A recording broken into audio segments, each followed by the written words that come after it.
Hello, I am David Scheid. I am a recent victim of the deadly sepsis disease that compelled doctors in Michigan to surgically amputate my 2 legs and 7 of my fingers on May 5, 2018.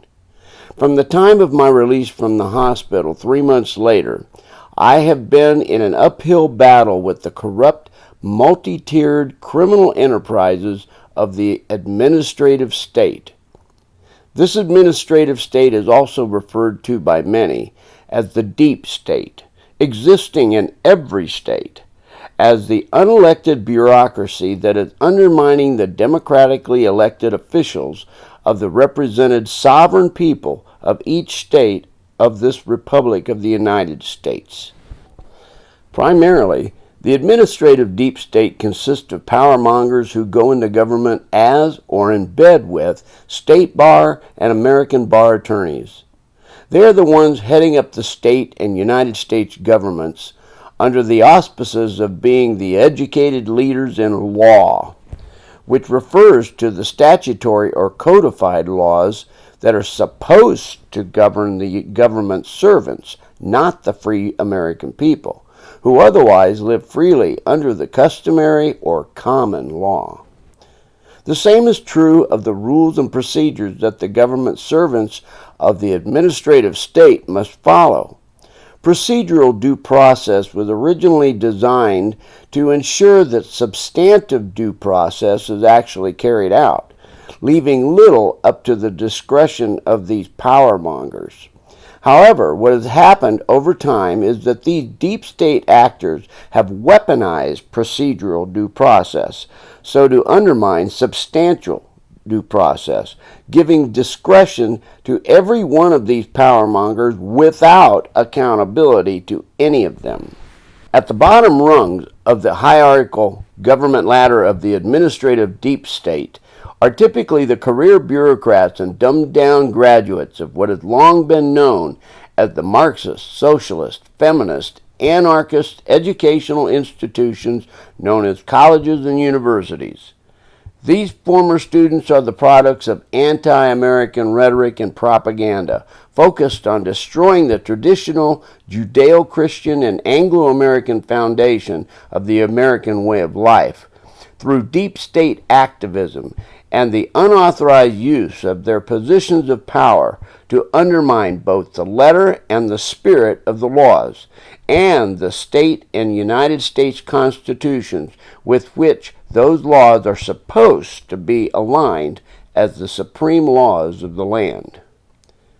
These 2 layers of the administrative deep state, both top and bottom, act together as a criminal enterprise by the lower layer committing what are referred to as predicate crimes against we the people for reasons of their own exercise of power positions as they exercise the creative discretion of their government positions to administratively change society as social activists engaged in progressivist and social justice movements. In late February of 2021, I arrived to South Dakota from Michigan reporting myself as both a homeless political refugee and a recent crime victim to the South Dakota Attorney General Jason Ravensborg and Governor Kristi. At the time of my arrival, I had Medicaid from the state of Michigan, which under the U.S. Constitution's full faith and credit clause should have been instantly honored by the state of South Dakota, but it wasn't. Instead, the administrative deep state actors of South Dakota stripped away my right to state medical assistance and ignored completely my rights to an investigation of my claims of having arrived to the state as a crime victim and as a refugee from a corrupt Marxist socialist state of Michigan, which was so popularly recognized for its high level of corruption during the 2020 elections. I was not surprised about South Dakota Attorney General Jason Ravensborg having refused to investigate Michigan government corruption, however, even though my forced presence in South Dakota clearly would be impacting South Dakota taxpayers. At the very time of my arrival to South Dakota in a U-Haul rented truck and no home yet, Ravensborg was defending himself against possible vehicular manslaughter charges after receiving several speeding tickets and recklessly texting while driving. Why would he want to help me to blow the whistle on government corruption in another state? Even South Dakota Governor Kristi, Ravensborg's fellow Republican, was calling for his impeachment, which took a full year and a half to actually occur. Yet, as shown just today, when I went to the State Attorney General's website on May 10, 2022, I found that the public is still being informed that Ravensborg remains the head of the South Dakota Attorney General's office. In any regard, having learned much by my many years surrounded by corrupt government officials in all three branches of Michigan's local and state governments, I quickly began documenting the potential for meeting the South Dakota's deep state corruption head-on by organizing all of my documents, recording all of my phone calls, and researching South Dakota and United States laws. I also used what few resources and all the time that I had available to write letters back to the deep state bureaucrats discriminating against me and violating my rights to medical assistance, while notifying them, their supervisors, and the governor of this corrupted bureaucracy about all of the civil and criminal due process violations of the law that I had previously researched and reported to them. I began these notifications about the end of the second month that I was in South Dakota, declaring myself a crime victim and political refugee, having fled from the thoroughly corrupt state of Michigan. I made clear in my initial filing of an administrative appeal with the state agent by the name of Kim Terrell, who lied to me over the phone to get me to retract my appeal demand of a review of her initial denial of me to have access to the federal Medicare savings program under a clear false claim that the state of Michigan criminals were then making, that I was already a beneficiary of that program there in that state. Her lies undermining my due process rights were documented in my recording the phone conversation in which her lies occurred in March 2021. Hello, is this Sharon? No, this is Kim. This is a supervisor from the DSS office here in Bell. Okay, thank you. Kim, you said K-I-M? Yes. Okay, hi. This is David Scheid. Mr. David Scheid? Yes, it is.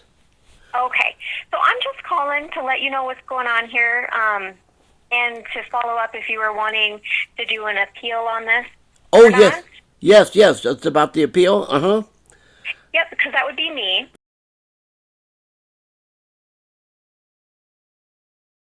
Okay. So I reviewed everything, and the MSP, which is the Medicare Savings Program, that was originally denied in South Dakota because you had it in another state. But we approved you in our state for May because you no longer have it in another state.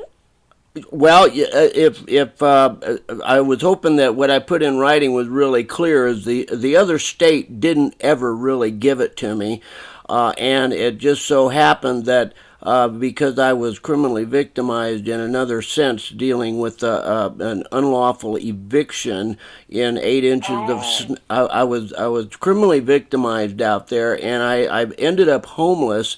And luckily, I had some foresight and some friends and things like this, and I was able to not only get out of my home that I had been in for 8.5 years, but I ended up leaving the state because I just had way too much of this type of things happening. And so it was right about the very time that I finally bugged out of the state that the state decided that they were going to and I have no idea what prompted them, because none of my other letter writing campaigns or anything did any good to assist me in getting the Medicare savings program. But as I was out of the state, that seemed to be when this particular case manager, if you want to call it that, made the decision to grant something that was no longer applicable because I was not even in the state at the time. So I never really got anything. So just to clarify. I ended up fighting with the South Dakota administrative state all throughout the year of 2021 as these state agents operating under Governor Kristi discriminatingly disregarded all of my complaints about being denied Medicaid in South Dakota. I recorded how the administrative deep state of South Dakota constructively denied all of my reasoned appeals and requests for documents under the state laws on government transparency, all while continually denying me Medicaid as a recent totally and permanently disabled quad-amputee. Being also an elderly American, a proven poor person without any financial assets or family members in the state, and as a declared crime victim and refugee. When after 8 to 9 months of enduring these runarounds by Kim Terrell and many other state agents and their principals at the top of the administrative deep state racketeering hierarchy, in November of 2021, I filed an addendum to my original application for Medicaid. At that time, under the secondary leadership of middle manager Angie Reichert and a man by the name of Tom Eads as regional manager of the Department of Social Services, these state agents fraudulently treated my clearly delineated addendum, dated the previous March 2021, as otherwise being a new application for Medicaid dated November 2021. They did so criminally in order to create a new and fraudulent paper trail for later referencing in what I suspect are also corrupted hierarchy of courts in South Dakota, similar to what I have proven to be operating in the state of Michigan, beginning with the administrative appeal hearings facilitated by administrative law judges and moving all the way up to the Supreme Court of the state.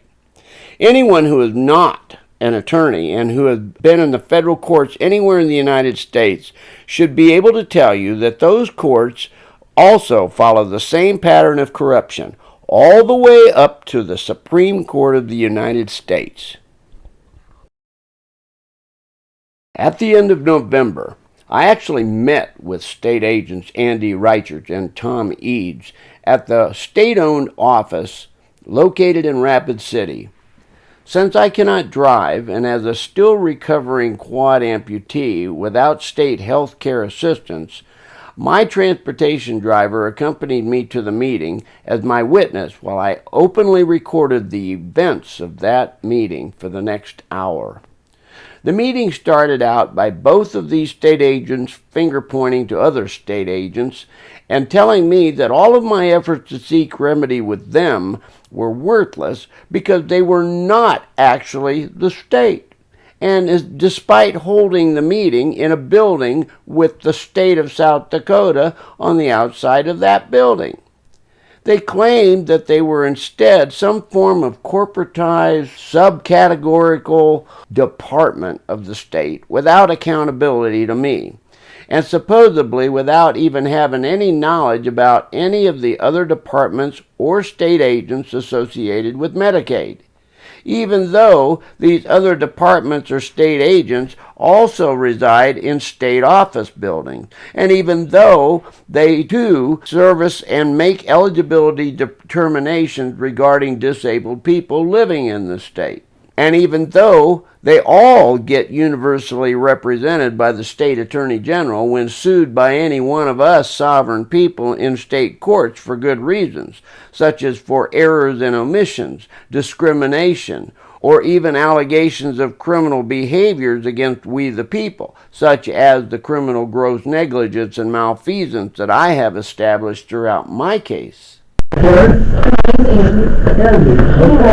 long-term care here in Illinois. So I'm going to sit with my dad. Oh, yeah, we can take masks off, thank God. Yes, absolutely. You don't have to wear them here, huh? No, you can if you feel more comfortable with it, but you're not required to. Then put your 6 foot. I'll try to keep 6 foot. That's fine. Well, I thought we were just doing it one-on-one, but We got a nice cozy group here. I just left a doctor's office, and he was kind enough to give me something that do you know why I'm here? You wanted to reapply for the Medicaid, one of our Medicaid programs.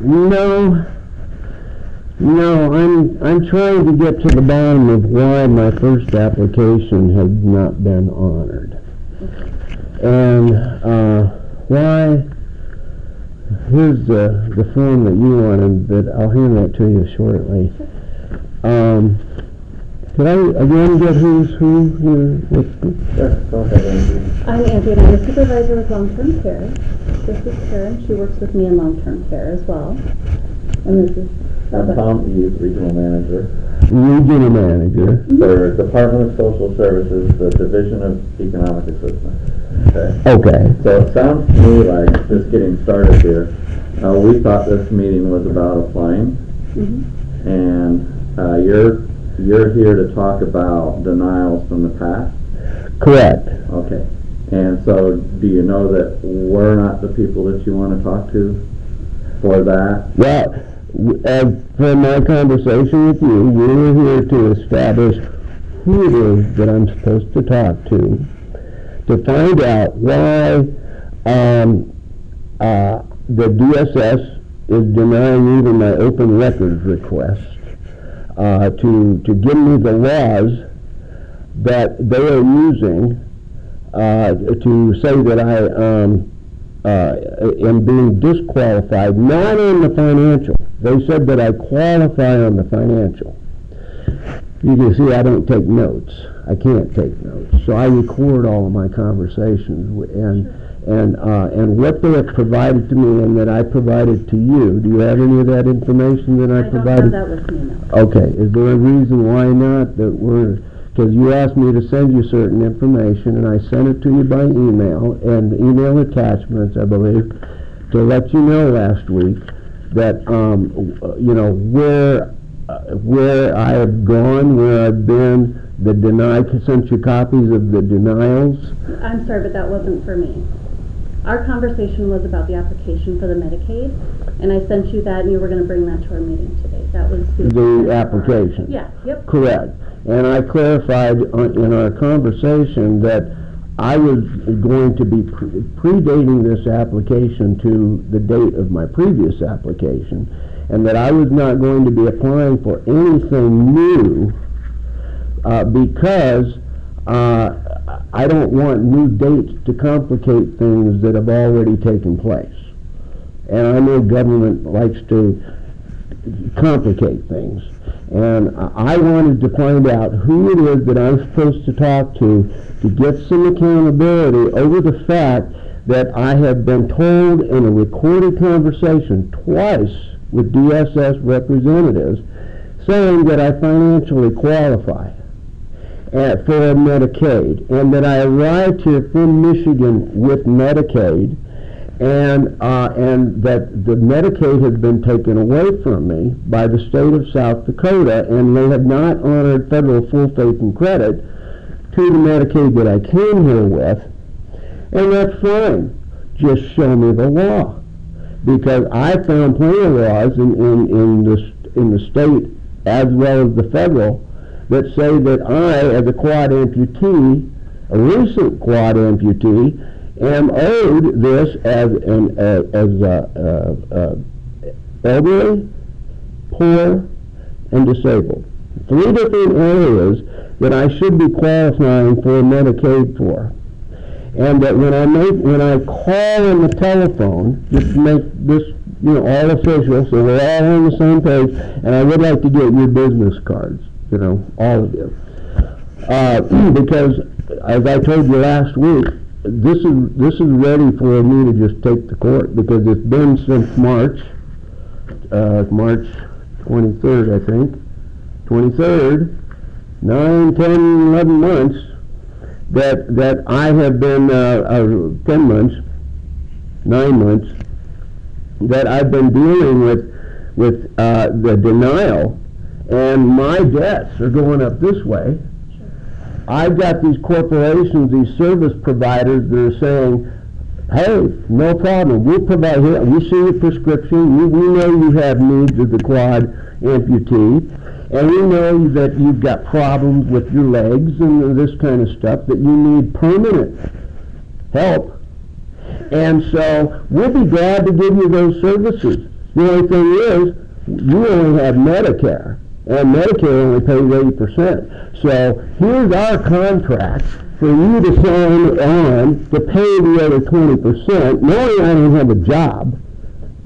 And for that 20%, and by the way, Medicaid only pays for the transportation for me to get from one place to another, so I don't have to pay people out of no income to get here or anywhere.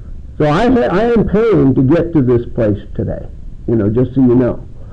And so I want to know why, when I'm talking to somebody at the Department of Social Services on the phone, they say, oh, I qualified you, Nancy Benetti. I qualified you under financial. You qualify.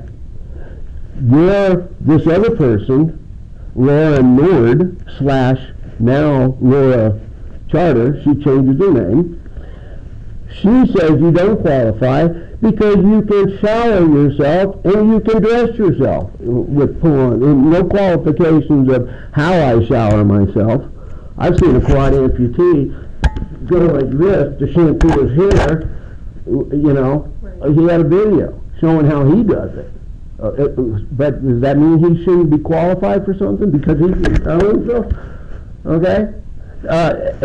Should I be disqualified because I can put on a pullover shirt and a pair of shorts? I can't button things. I can't zip things. I have no way to get to work. Medicaid pays for transportation for me to have the dignity to be able to get to a shopping center, to use public transportation.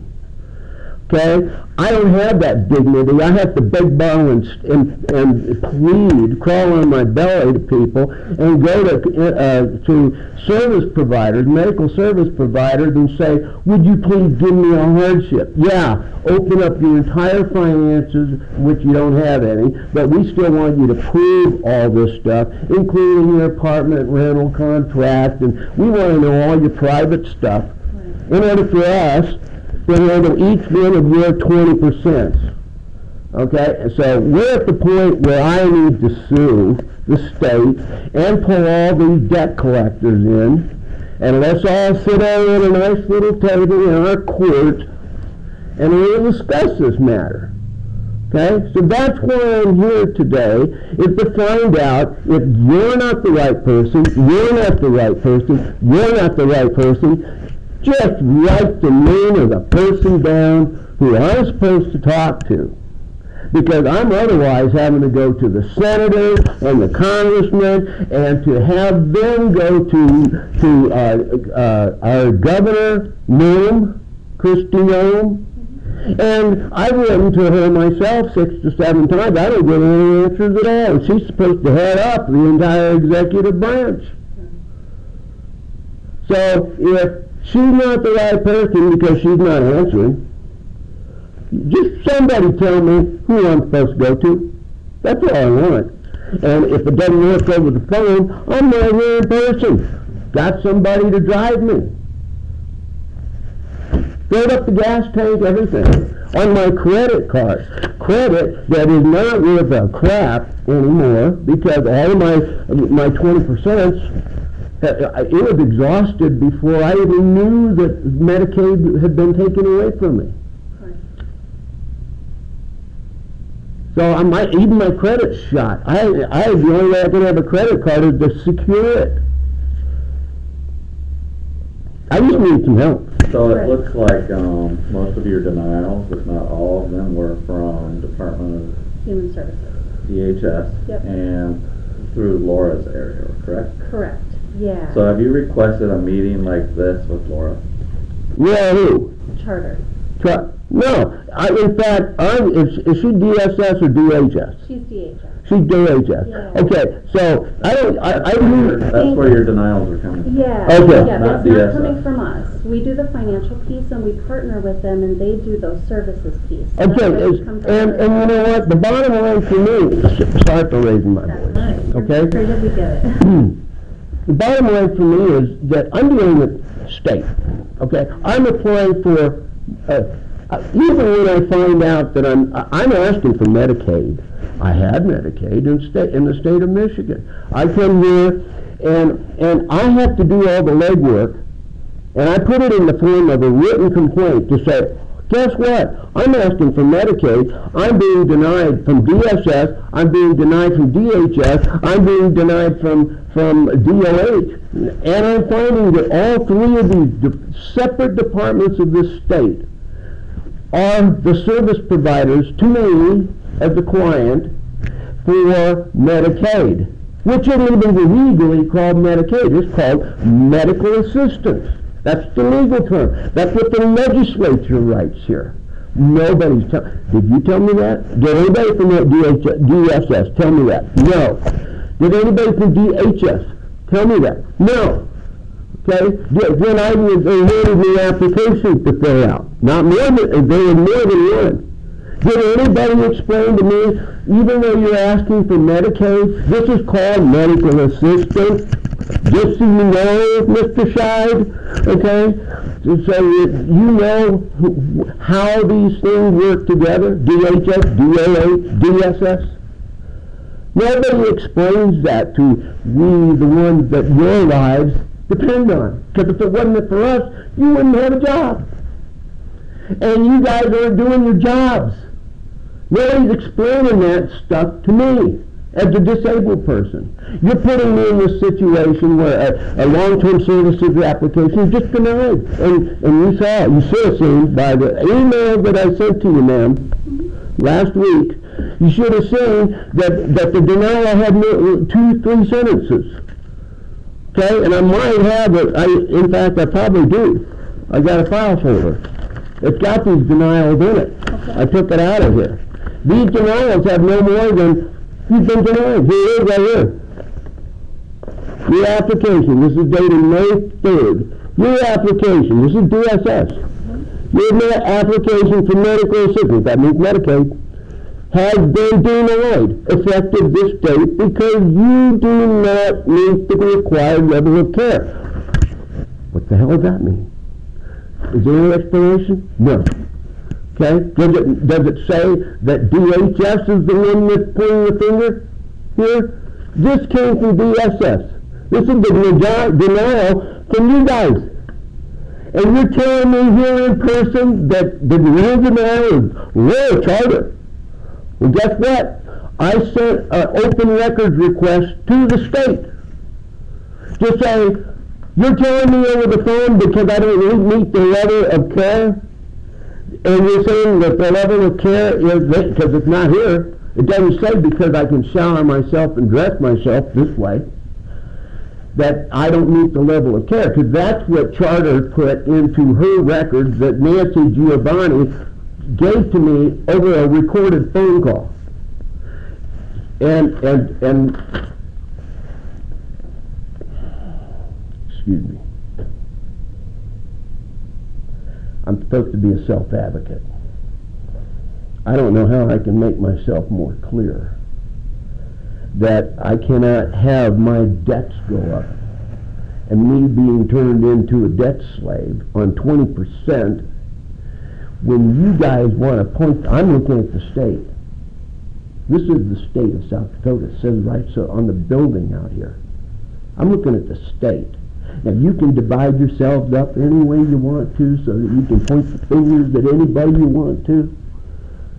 Say that it's DHS, it's Royal Charter. That's your real problem. You, Mr. Scheid, need to do something about Royal Charter. I'm looking at you saying, this is the state. You guys have to deal with one another on this. So when we apply for long-term care, and Medicaid is state to state, so you're applying for Medicaid in South Dakota, it doesn't transfer from state to state, unfortunately, it doesn't do that. Like Medicare is federal, Medicaid is state to state. So you're applying for Medicaid in South Dakota. There's two parts to that application. One is the financial eligibility, which you more than qualify for. So then we go and we look at the medical part of it. And we have some information here we can give you. And what they do is they come in and they'll do a care plan. And so in the state of South Dakota, we don't have a freestanding Medicaid program. Our Medicaid is connected to a program. So what we're trying to do is get you qualified for a program called in-home waiver, called the Hope Waiver Program. And it's in-home waiver, and it's also, there's a structured family caregiving program where you can have like a family member, somebody come in and help you with those things, you know, like bathing. Yeah, like bathing and dressing and things like that. That is absolutely the program that we'd like to get you qualified for. Really? Yep. Well, That's what we're working for. So what we need to do is have somebody come in and do a care plan to determine what services they need to provide you. So that's what we're going to do. why do the services have to be linked with transportation? Why do the services have to be linked with the payment of the 20%? Why do I have to have somebody? So in Medicaid there is a Medicaid transportation requirement. You're absolutely right. Medicaid does pay for transportation. And Medicaid pays that other 20% that Medicaid doesn't, or that Medicare doesn't. And we absolutely want to get you qualified for those programs. Not that we don't. We do the financial part and they do the medical part. So I think what we need to do is we need to sit down and re-look at that program for you. I'd like for two things, please, at this point. I'd like for, first of all, because she wasn't very descriptive on your position, who you are. I'm just a benefit specialist that's been here for Just a benefit specialist. Okay, is she your supervisor? She's my supervisor. Okay. Yeah.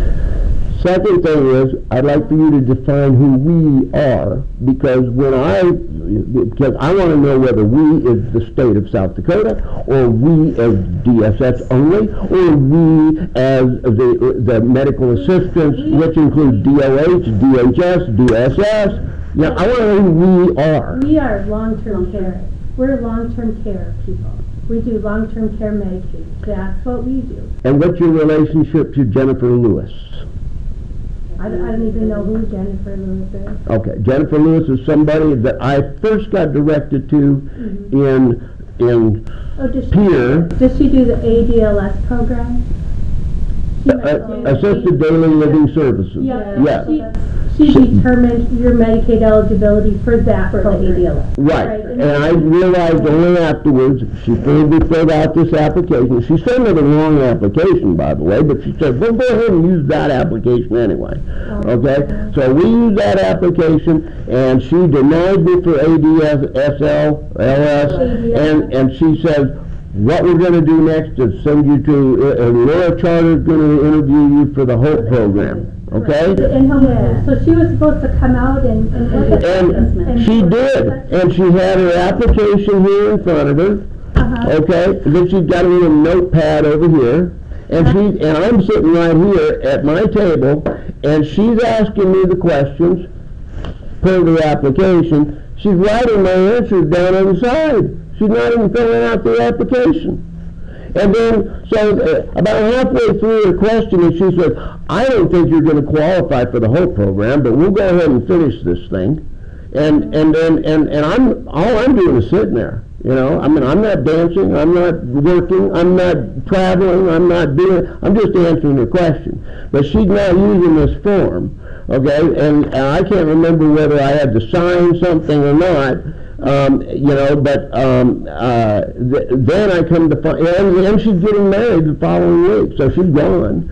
She changed her name, so I'm looking for Laura Nord, and Laura Nord no longer in existence, and all this stuff. I think some of the best things that we've discussed is maybe she has a supervisor as well. Yeah. And it might be the best thing to do is to refer your case And have another worker handle that. and have another worker come out and her supervisor come out and do that assessment and do your care plan. They call it a care plan, an assessment to determine what services that you need. There's also a structured family caregiving program that helps. I don't have any family here. You don't have This is not family. This is somebody I met when I moved out here who has a big heart. Okay.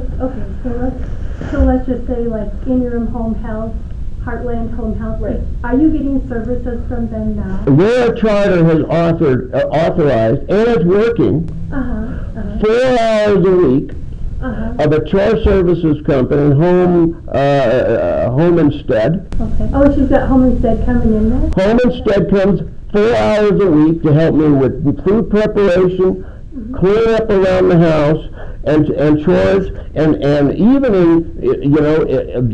they'll even take me to the grocery store. And so I get all that within 4 hours a week. But you just don't get the benefits of the... I don't get the transportation. I can't, I have to grovel for everything. If I want to go to a grocery store any other day of the week, or if I need to go buy some underwear or anything else, I have to grovel with people. I have to barter with people. I have to do all the stuff that the federal laws, I found, said that I'm entitled to my dignity. And this state, by taking away this dignity of mine, it has not only put me in a situation where I got these debts. I got debt collectors now coming from the hospital. Monument Health has been great to me with the people. I love the people out here, but business is business, and they treat it like business. And if I owe money, guess what? It goes to a debt collector. Debt collector wants to harass, call, write letters, and ruin my credit even further. So I think that the step forward that we need to do is to go through with this application process, which in order for us to put on the system, we need the new form completed. The new form is completed with the old date, and I refuse to put a new date on this because I'm still dealing with the past. So let's start with that application, and if you have, do we need a bank statement or anything like that? No, I think the financial stuff we've either got or we can get on his behalf. Okay, and so let's refer this to her supervisor. For who? Laura Charter supervisor. Yeah, I don't want her. If she's anything like what a case manager is called, she doesn't do her job. We'll get somebody else in there. And I have submitted, I'm sorry to interrupt you, but I've got to let you know, I have emailed 14 different people twice with formalized complaints, each of these adding an obligation by the state to get back with me through an open record request. And my first complaint was completely ignored. My second complaint was completely ignored, and only the attorneys 3 months later wrote me back with the answer to open record request, denied on everything. So nobody's answered my complaints that I have emailed to Laura Nord, Laura Charter, both of them, after both of new and old addresses, and Jennifer Lewis, and all these people, included the head of all of them, which is Kristi. And nobody is responding to me. And I know I'm right on the laws. I've found the laws. What date did your Michigan Medicaid quote end? They never let me know. I can tell you this much. I arrived here in South Dakota around the 28th of February this year. Okay. I went and I was proactive. I'm not stupid. Okay, I called from Michigan to Western Resources And they say, well, we can't do anything until you get here. Oh. So as soon as I got here, guess who I'm making an appointment with? Linda Williams over at Western Resources in Spearfish. And I see her, Jeff is my witness, as well as my transportation and you know, good buddy now, taking me there to Linda Williams. First thing Linda was sat down, and I got all the paperwork. I got copies of everything Linda Williams did for me. And the first thing she did was fill out this ADSL, Assisted Daily Living Services Program. And that was in response to me saying I wanted to have Medicaid. I said, I'm coming with Medicaid. I just need Medicaid. Here I am in the state. I understand state to state, all different. It's okay. It's all right. But the federal law says that one state does have to honor another state. So if I drive through the state lines, you know, a driver's license in one state is supposed to be honored by a driver's license in another. And nobody's shown me that they have taken any consideration whatsoever that I came here with Medicaid. I came here with the other 20% being paid, and that I am actually being harmed at this point right now because I've got my debt, this debt collection, these corporations, everybody's asking money from me and ruining my credit. This goes on credit bureau reports. So March of this year is when you moved to the state of South Dakota. You have medical bills starting in March? Yes. And I had none before that because the Medicaid was paying for the rest of it. So do you know if your Medicaid in Michigan closed? I wonder. Because if it hasn't closed, it may cover some of those. Medicaid in Michigan, period, made the national news with the election 2020 with the amount of corruption that they have there. And let me tell you that one of the things that thank God you guys here at the state have done is two things that Michigan was doing totally wrong. One was that, you know, once this happened to me in 2018, this in my legs, can't see those right now, but when this happened to me, I had to wait 2 years before Medicare kicks in. Okay? The 2-year mandatory period. Well, guess what? When Medicare kicked in? Right when COVID did. In 2020, last year, within the middle of COVID, that Medicare kicks in. You know what they do when Medicare kicks in? The U.S. Department of Treasury that's paying the money to Social Security. Social Security has direct deposit into my bank, and I'm supposed to be able to pay my bills. Well, automatically the Medicare office says, well, you have premiums now. So we're going to notify the other government agencies, which is Social Security office, to automatically take your money to pay for the premiums. It no longer goes into your bank account. And then how do I correct that? Well, you have to have the state fill out an application. Whoever's giving you the Medicaid, that state level, they have to send you an application in order to stop the federal government from taking this money out of your bank account that you never see. You know, and so I'm going, okay, so I'm following all the right instructions, I'm doing proactive work, and the state of Medicaid, and nobody's in the office in the state of Michigan. So I'm getting this money taken out, and it's still taken out. Nobody has reimbursed me for this yet. You know, but thank God the state of South Dakota did give me that. They you know, well, we can't do anything about what they did because that's a different state, but we can certainly help you now. And so that's one of the things that they did right. Now I'm getting all my Social Security, thank God. Okay, I'm also getting SNAP benefits, which the state of Michigan was jacking me around for, and I'm also getting assistance with my electric, you know, with my heat. As soon as they renew it, I guess they're behind on the renewal, and you know, so that hadn't happened again. Now it's supposed to happen in October.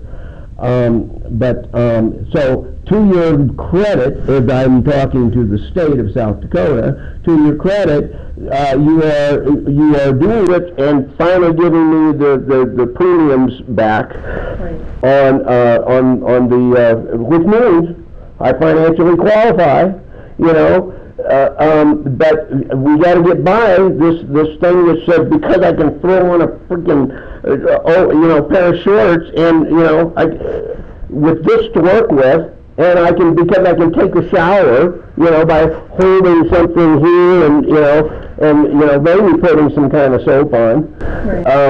Because I can do that, I now have to pay for my own transportation to get anywhere in anywhere. Or anywhere. So what's our next step? Our next step on this is we'll take the application, we'll get it assigned to a worker, we'll send off the information and the request to long-term services and support so they can schedule a time to come out and do their assessment. And then they'll do that care plan. They'll do a care plan to determine what they need to do. So it's important that you sit down with them and do that care plan. Right. Well, and talk about those needs. That needs, just like you're telling us, I need help with bathing, I need help with this and that, the other thing, dressing, and they'll help you with that. And that's what you need. That's the important. I don't need help with bathing now. I did, but I've gotten wrong. I don't bathe as often. I shave once or twice a week. But these are the things that's going to qualify you to get on that program. You might. So all I want to know is where's the law? You say these are the things. Just give me the law that says I need to be in order to qualify for Medicaid and to get transportation and to get these other 20% paid on the medical bills and stuff. But I have to let somebody bathe me. And I have to let somebody, we need those services. They have to have the care plan for you. Right, so once they meet with you. I have to let somebody dress me and bathe me in order for me to get Medicaid and have transportation paid and have the other 20% paid. I'll take that to court. If just show me the law, let me see where it says that, please. I got as much time as you want. Just show me the law. If you've got it out there in front of me, just show it to me. I've got some of the information about what long-term services and supports through Department of... I don't need all that. I just need to show me the law. Just disqualifying me from Medicaid. So it sounds to me like you want this meeting, not with us, but with Laura or her supervisor. Not Laura. She's out of here. She's not anybody that's credible to me.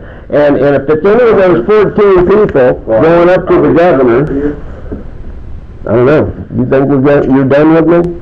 Do I think? Are you writing me off? We're not writing you off. We're trying to find a path forward is what we're trying to do. Right.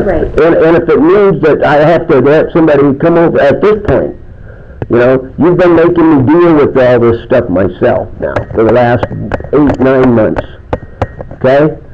So now, all of a sudden, you want the taxpayers of the state of South Dakota to start paying for somebody to come over and give me a bath? If that's what's going to qualify, then just show me the law where it says that, because as an advocate for people with disabilities, as well as if they want to call me a taxpayer, okay, I'm going to let everybody know how the government is operating, and that you want to take and pay somebody to come give me a bath and to bathe me and dress me when I'm capable of this. Now, if I need to go out, which I've gone out before, and I have not been able to dress up very well. I haven't been able to put on a pair of slacks with a nice zip up and, button down collar and all this. I can't even button this. This is all level of care stuff that should be... Okay, but they're going to be available on all call. It's Saturday night, I'm going out. This is part of my independence. Okay, I don't need, and I need a really good bath this time, so I'm going to call somebody. I don't think so. You know, why can't we find a working medium? And if the law needs to be changed, just show me the law so I can go to the legislature and have these laws worked on. Because I disagree with you paying somebody through the nose to come over once a week on a regular scheduled basis to give me a bath or to dress me when I don't need dressing at this point. In fact, this is the day I choose that I independently am going to be sleeping in and going to stay in my bed all damn day. My legs hurt. I don't want to get dressed today. Move forward here, it seems to me, is to start that application forward. Here's my contact information that you requested. Yes, sir. We're going to give that information, and I'm going to go over there and contact long-term services support to let the supervisor over there know that you need to have a meeting with them and get that level of care meeting going. Right. And that's the path forward. If you have other complaints or concerns about records requests and stuff like that, I don't know how to address that for you right now, but that's the path forward that I see. Okay, let me, I respect that. I get that. That's a procedural thing, right? It's an administrative thing. Well, we got to get past, we got to move forward with finding you the services that you need. And South Dakota is not going to be the same as what you had in your previous state. It just isn't. Yeah. Every state's different. You're going to find some states are better than others in some things and worse than others in others. South Dakota might be worse as far as Medicaid is concerned. Well, let me tell you what I experienced in Michigan, just so you can have a good laugh, okay? They did things with my, not giving me heat, not giving me the food benefit, delaying things on chore services, et cetera, et cetera. So I'm doing what I'm supposed to do. It's the due process door. File a complaint, appeal. Okay, so I do that. I win the appeal. And you know what, the way the administrative judge writes it is that, oh, well, they should have done it. So now we're going to order them to do it. And you know what they did? They did it all over. They did the same thing that they did the first time.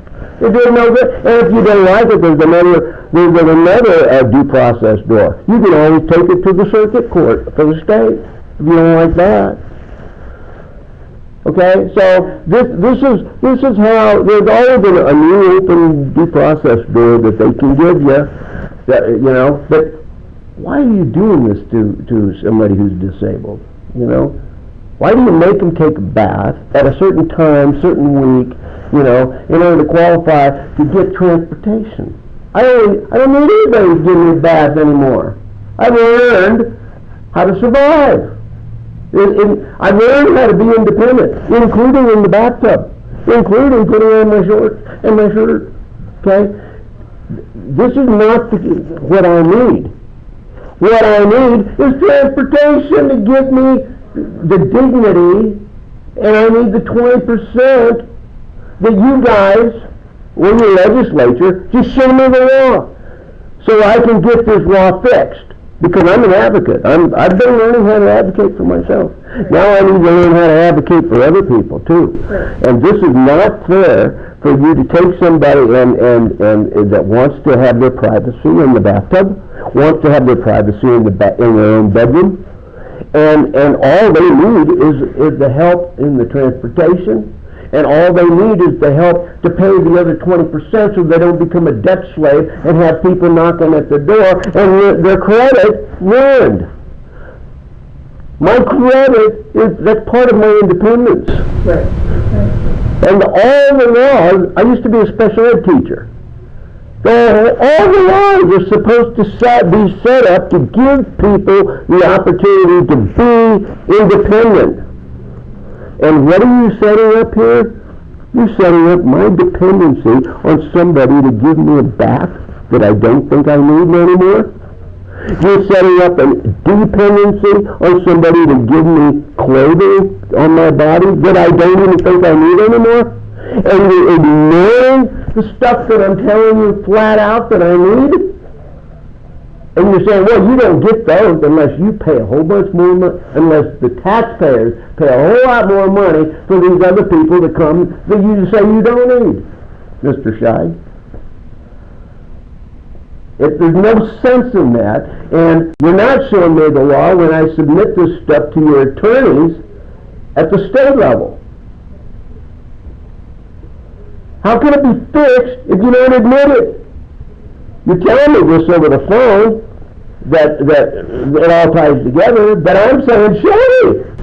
Okay. It's got to be in writing. So when you have that meeting with long-term services and supports, they'll be able to provide you more information than we can right now. Yeah. Tell them to have it in writing, because if they don't show up with this stuff in writing, I'm going to just escort them to the door, and I'm going to tell them, I don't want to see anybody until you can show me the law, because they're all following what's supposed to be in writing. It's called rules, procedures, policies, practices, and the law. That's what government's supposed to be about. Following the law. No, we all have our policies and procedures. Right. You can't even, government technically isn't supposed to even sneeze without permission from the people, we the people. Upon my happenstance of recording my 1-minute encounter with South Dakota Governor Kristi NOEM at a livestock show near the end of January 2022, whereby Governor NOEM saw me for less than 1 minute and declared that something's wrong with my being reportedly denied state Medicaid health insurance coverage as a poor, elderly, and disabled male. Oh, that's good. I'm David Scheid. Wonderful. I wanted to just let you know I've tried to reach you 6 to 7 times. Okay, what about? I have no Medicaid here at this state. And why is that? They say that I am not, I don't meet the level of need because I couldn't take it.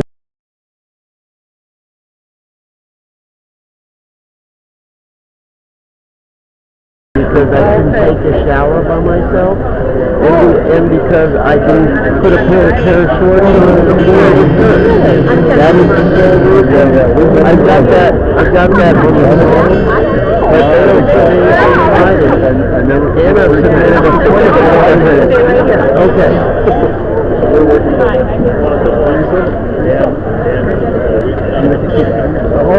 I want you to email back your name and information. I'm going to have one of my staff in my office to work on it. Wonderful. Yes, absolutely. Nobody else either. I appreciate that. It'll be Melissa. Yes, ma'am. Email back and give her your phone. I'll do that.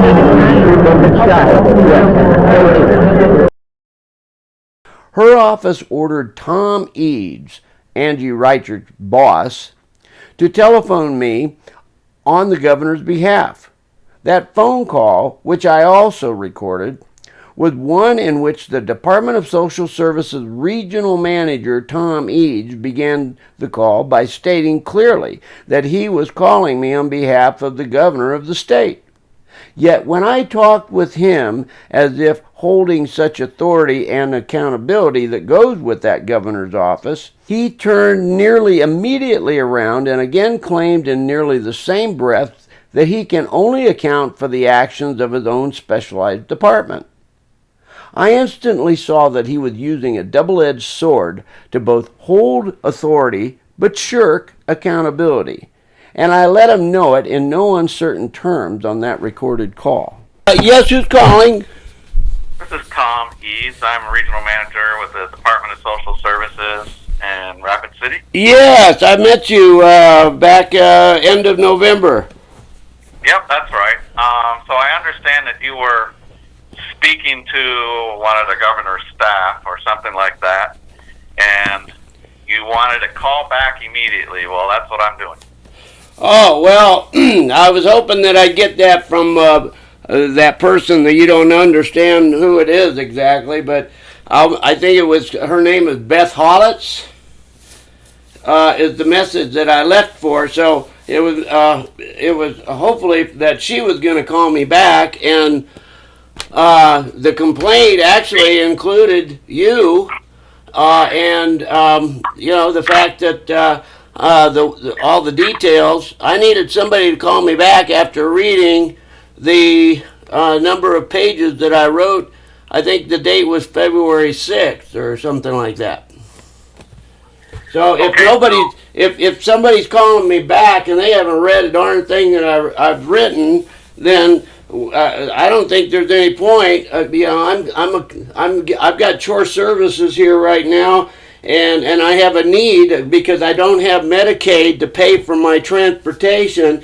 I have to have independent transportation once a week to go shopping, and you happen to call without any heads up on that call for right in the middle of my time with my chore services person who's giving me personalized service that I absolutely need.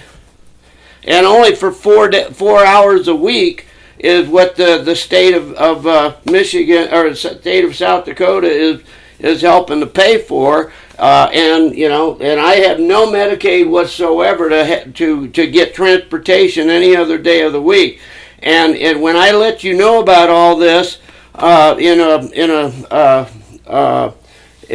meeting, you didn't really do anything about it except pretend to be processing a new application when I made very clear that this was, without saying the word, it's an addendum to a previous application in 2021, back around March, in which I was dating that so-called new application with the old date, making myself clear, but your people, what's her name, Richard, or the person that was at the meeting, started creating some fraudulent records that indicating that I was doing something of a new application when everybody sitting at that table, including my witness, my transportation driver, knew that it was not a new application.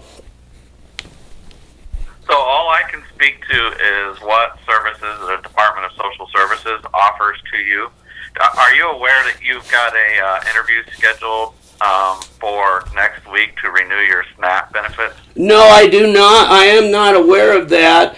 And since you can only speak to something about I don't understand why I'm talking to somebody in the governor's office, which you've just admitted to, which covers the whole state, why I'm getting a phone call from you, which has limited jurisdiction to even have a discussion on something that I have taken way above your head to the governor herself for a full address of the entire state.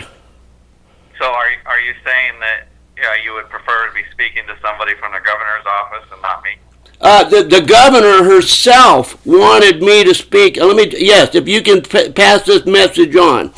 The governor, when I saw her for 1 minute, I said, I've been trying to reach you 7 to 8 times, and it's all in my letter, but I said, I'm trying to reach you 7 to 8 times. I have no Medicaid. And she says to me, why? And I said, because I'm being told I don't meet the level of need. And they're saying that they won't put it in writing, but they say that it's because I can shower myself and I can dress myself, and I said all I'm dressing myself is with a pullover shirt and a pair of shorts, and that addresses it. And while I'm talking, she looks at me and she says, something's wrong. And she says, hold on just a minute. And I said, I've been even submitting FOIA requests for the laws and the policies, the written policies that are being used to disqualify me. And she said, just a minute. She went to God and brought back Beth Berlitz, the word that I just said, brought back her business card, and she said, call this person or contact this person. She said, the person that will probably get a hold of you is somebody by the name of Melissa. Now, the very following week, before even the middle of the week, I found out it was in the newspaper that the governor had hired somebody that she was very trusted from another Department of Education or something, or lands management for the Department of Education, had hired this guy. I forgot his name, but it's in my letter. It's addressed. My letter is addressed to him from February 6th, and he was the new policy advisor to the governor in the governor's office as part of the governor's staff. Now, this person, Melissa, she used to have that position until the following week after I talked to the governor, along with other people. Yep, it sounds to me like your main issue is all about Medicaid, right? That's what I was saying when I talked to you at the end of November. Right, and so it sounds like you said that you were working with somebody to get that assessment done through long-term services and supports, and maybe that communication broke down between you and them? Well, I documented all of this, Mr. Eads. I documented all of it, and because my documentation, I have no fingers. I can't even write. I needed help with applications and everything else, and I'm coming after having a reevaluation document. Oh, hold on just a second. Hey, Lori, would you check that fish in the oven and take it out if it's done? Oh, yeah. Thank you. Okay, so did you know that so they can complete this assessment completely on the phone? Nobody needs to come and see you or anything, and that's your next step towards getting Medicaid. Did you know that? Did I say that one more time about, I heard the part where you said that it can all be done over the phone, but I didn't hear what you said after that. All right. Dakota at home can do this waiver assessment with you over the phone, and that's your best path forward to getting the Medicaid that you want. And so what I can do is have them call you. We can do that assessment, and you're on your path to getting Medicaid. Does that make sense? Not really, because I went through all of this for the first time. And what doesn't make sense here is that where I was before I thought about the food that I've got in the oven that needs attention, and the reason why appointments are just as important to me to know about as anybody else. And I'm not getting the courtesy. I'm just getting phone calls out of nowhere, and I wouldn't have minded that if it was coming from this Beth out of the governor's office. But since I do have your ear, I do want to just remind you that you went and took me another step further beyond where I was when I thought about the food. But if you'll bear with me for a second, I was told over the phone, and I record my calls, that over the phone, in writing, the DHS, DSS, whoever it is that's doing the evaluations, or a combination of both, notified me only that I don't meet the level of need for medical assistance. When I make a phone call, and this was all in the letter, and not only that, but I posted the recordings up on the web to make sure everybody's on the same page. And apparently you haven't even read this information, and maybe nobody else from the state has either.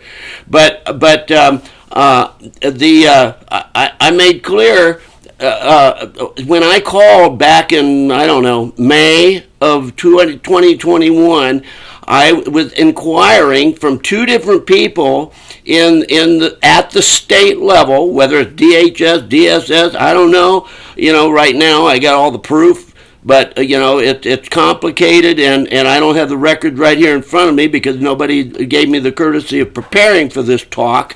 And apparently you aren't prepared to talk either because you haven't read the document that I wrote about. With the phone call asking for a callback being a follow-up to the letter that you don't have or haven't read.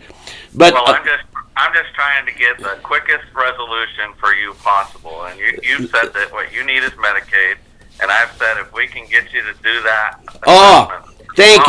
Thank you for that reminder. Okay. a woman named Kelly, I think it was Kelly, it's all in the letter from February 6th, called me up and wanted to schedule an appointment, okay, and wanted to come to my home.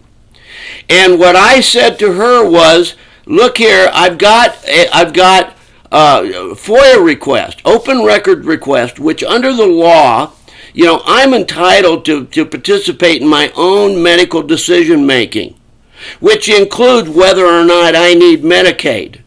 And I need to know the qualifications of the other people I'm dealing with, i.e., the ones who are denying me Medicaid all through 2021. And when I submit to the state an open records request to know who these people are, I just get a copy of their, you know, it can be redacted for all their so-called personal information. I want to know their professional background, their history that qualifies them to make intelligent decisions about my medical care and whether or not I qualify for state assistance, i.e. the Medicaid. And I got denied on all of my state FOIA requests, Freedom of Information Act. The government's supposed to be transparent, and I have the right to participate in my medical decision making, which includes who the heck is servicing me in all aspects of this, and government itself. And I got denied all that, and this person, Kelly, DSS, I believe, called me up and said that she was calling to schedule an appointment. And I said, well, I had several questions that I was recording the call at the time. It's up on the web. It's referenced in the letter. You can listen to it yourself. This woman ended up hanging up on me. She refused to give me any information about who was going to be coming to my home, who was going to be evaluating me, what criteria they were going to be using to evaluate me, because I couldn't find any criteria on. And if this is all discretionary, I want to know about the backgrounds of these people, because I am at this time alleging critical race theory, white supremacy allegations, or you know, treatment, discriminatory treatment against me as a white male, because I am not getting Medicaid and I'm dealing with all women. You are the very first man I have been dealing with at all. And I'm just I'm beside myself on all this stuff. I can hear it, man. I can hear it that you're beside yourself. So let's do this. You're going to get a call from long-term services and supports, and they're going to want to do that assessment, and strictly over the phone. You just cooperate with that process, give them the information they need, and that is your best path forward. Does that sound good? Well, it's got to be the best path. I'm being honest with you, sir, that I'm going forward and backward, because my application, everything I'm doing is an addendum to my application from last year. And that's a big F that I can see, because I've been fighting this all through 2021. If the state of South Dakota decides they're going to go from this point forward and give me, as you say, and give me Medicaid, then I'm going to focus on going backwards in time, because I have a whole boatload of debts that of all through 2021 since my arrival to South Dakota, in which I've got all these debt collectors calling me. I've got all these bills that are coming, and all this stems from last year being denied by people I don't know, and by a criteria that they won't reveal to me in a government that's supposed to be transparent. So that is not okay with me, and I will. And they could. And Kelly hung up on me. Go ahead. I understand that. Yeah, I understand that 100%. Let's take these one step at a time, and the first step is to get you onto Medicaid, and then if you want to fight other battles from things that happened in the past, you know, you're perfectly welcome to do that. But well, I'm welcome to do it anyway. I don't need the state telling me. So be prepared to get a call from LTSS, and when they do call you, just go ahead and cooperate and give them all the information they want, and that will move us forward. Does that sound okay with you? Well, let me qualify that, sir. You know, cooperation has to go both ways. This is a two-way street. just some advice. When they call, get through that whole process without getting sidetracked on other issues. Just get through that assessment process, and then after you're on Medicaid, then tackle all the other issues that you want to tackle. But at least we've got you that far. All right. Well, yeah, but I'm just so you know, I've already given you your chance back in November. This is 3 to 4 months ago, and I'm not making any agreements with you. I've made a complaint about you, and you know, I highly recommend that you. I need to know who the hell's reading anything that I wrote. I don't think anybody is. I think they're just dumping it in big bottomless pit. I also want to let you know that on Monday you'll be getting a call from the Belfouche supervisor, and she's going to be renewing your SNAP benefits. So be expecting that call on Monday. That's a Maher, Susan Maher, something like that? Yes. Okay. Well, it may be her, it may be the supervisor in the office. This is whoever happens to be working on that case that day. Okay. Yeah, I just, as a matter of record, I'm not making any agreement with anybody until I'm fully informed. I have a right to be. I understand and agree with you. Okay, thank you, sir. All right, have a good day. All right, you too. Have a good weekend. You too. Bye-bye.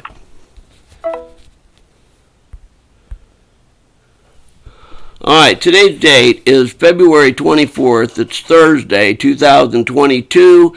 Time is 2:30 p.m. ending call. That was Tom Eads, E-A-D-S.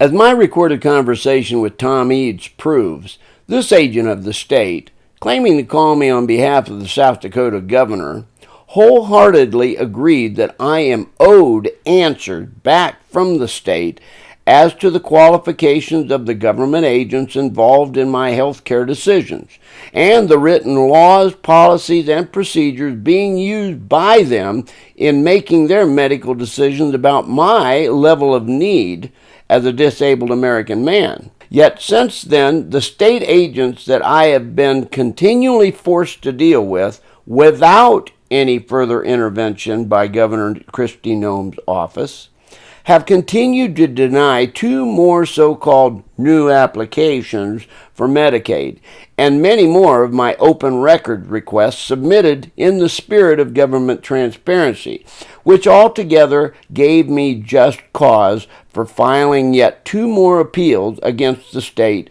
before the end of March 2022.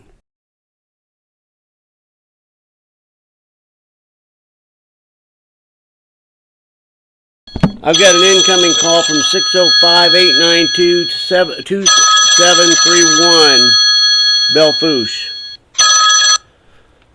Hello, this is David Scheid. Hey, David, this is Kim Terrell from the DSS office here in Belfouche. How are you? I'm fine, thank you. Good. So I have this new number for you. I want to make sure that it's okay to update your file with this phone number instead of the 5801. That would not be correct. Now, just for your knowledge, I did not be consulted in any way whatsoever by you before scheduling this phone call. I just received this notice over the weekend that gave me information that I was to have a call. There's an appointment date on February 28, 2022 at 10 a.m., and which is 10:01 right now. So I appreciate you being prompt. However, I just want to let you know that at 10:30 I have a scheduled appointment with a telephone company. I've been having some problems with Verizon as the phone company, and I was having great difficulty in trying to transfer it to another service provider, telephone service provider, in order to keep the number.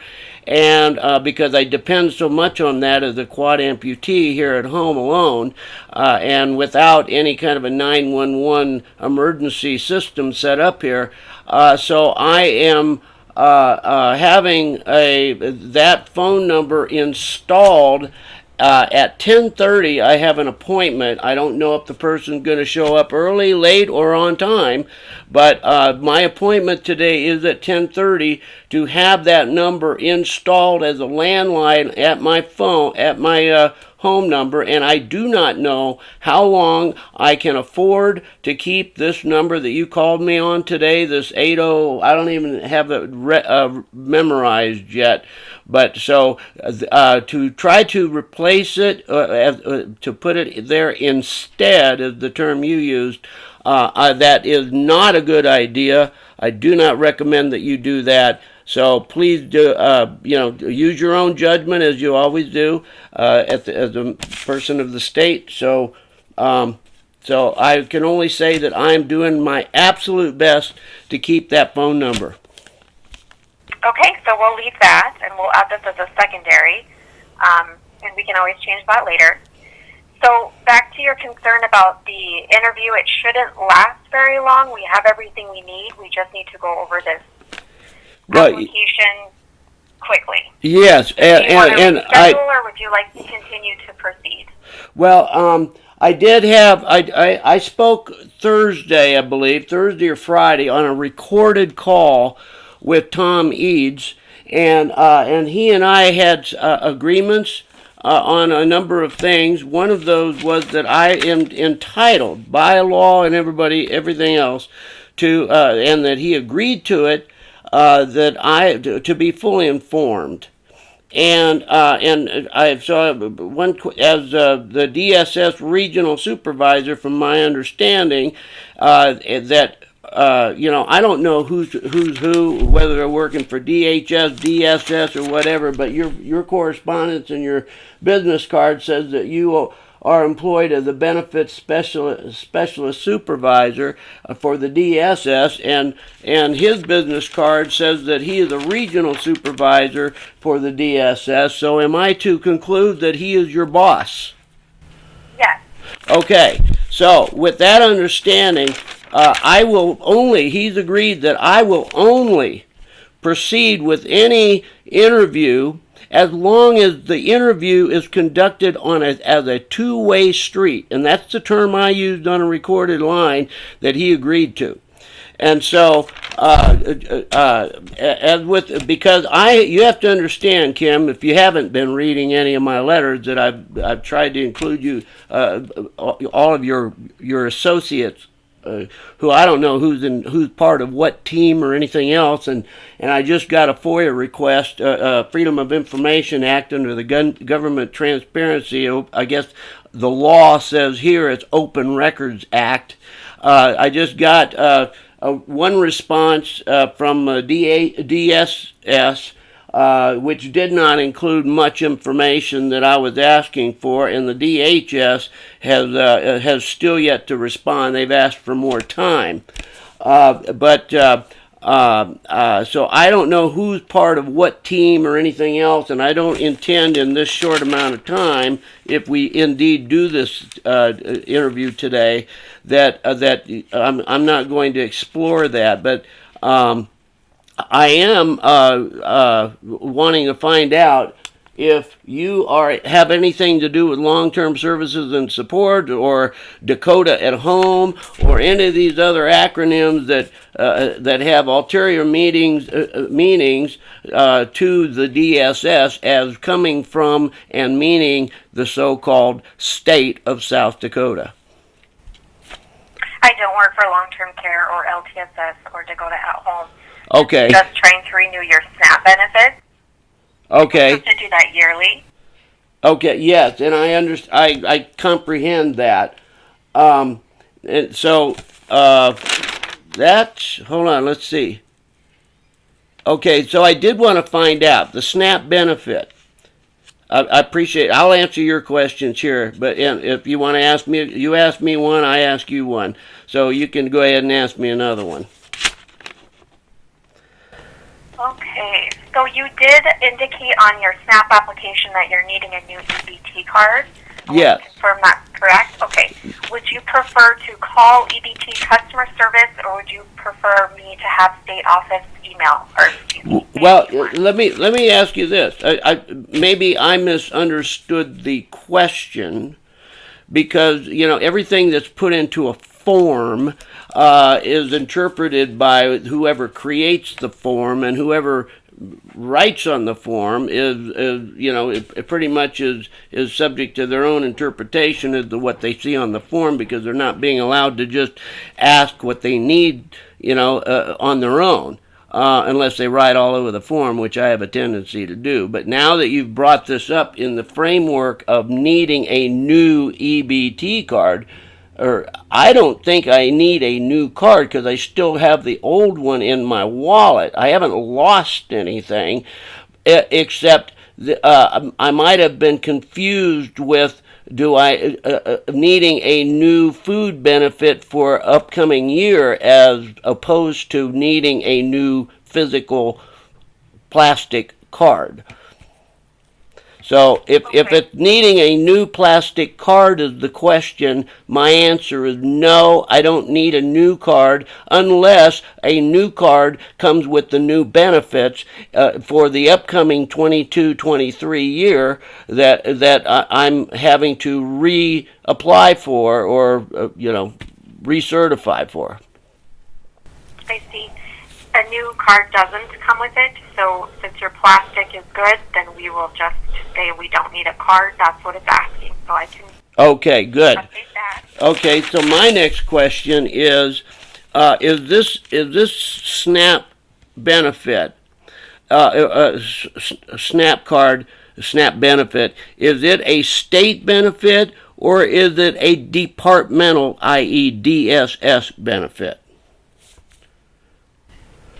It's a state benefit Okay. issued from the Department of Social Services. It's you just qualified it somehow. It's a state. I said state or departmental, and you said it's a state benefit, but then you said departmental too. What's that? It's a state benefit issued by the Department of Social Services. Oh, issued. Okay, issued. Yeah. Okay, let me just. Okay. Uh-huh.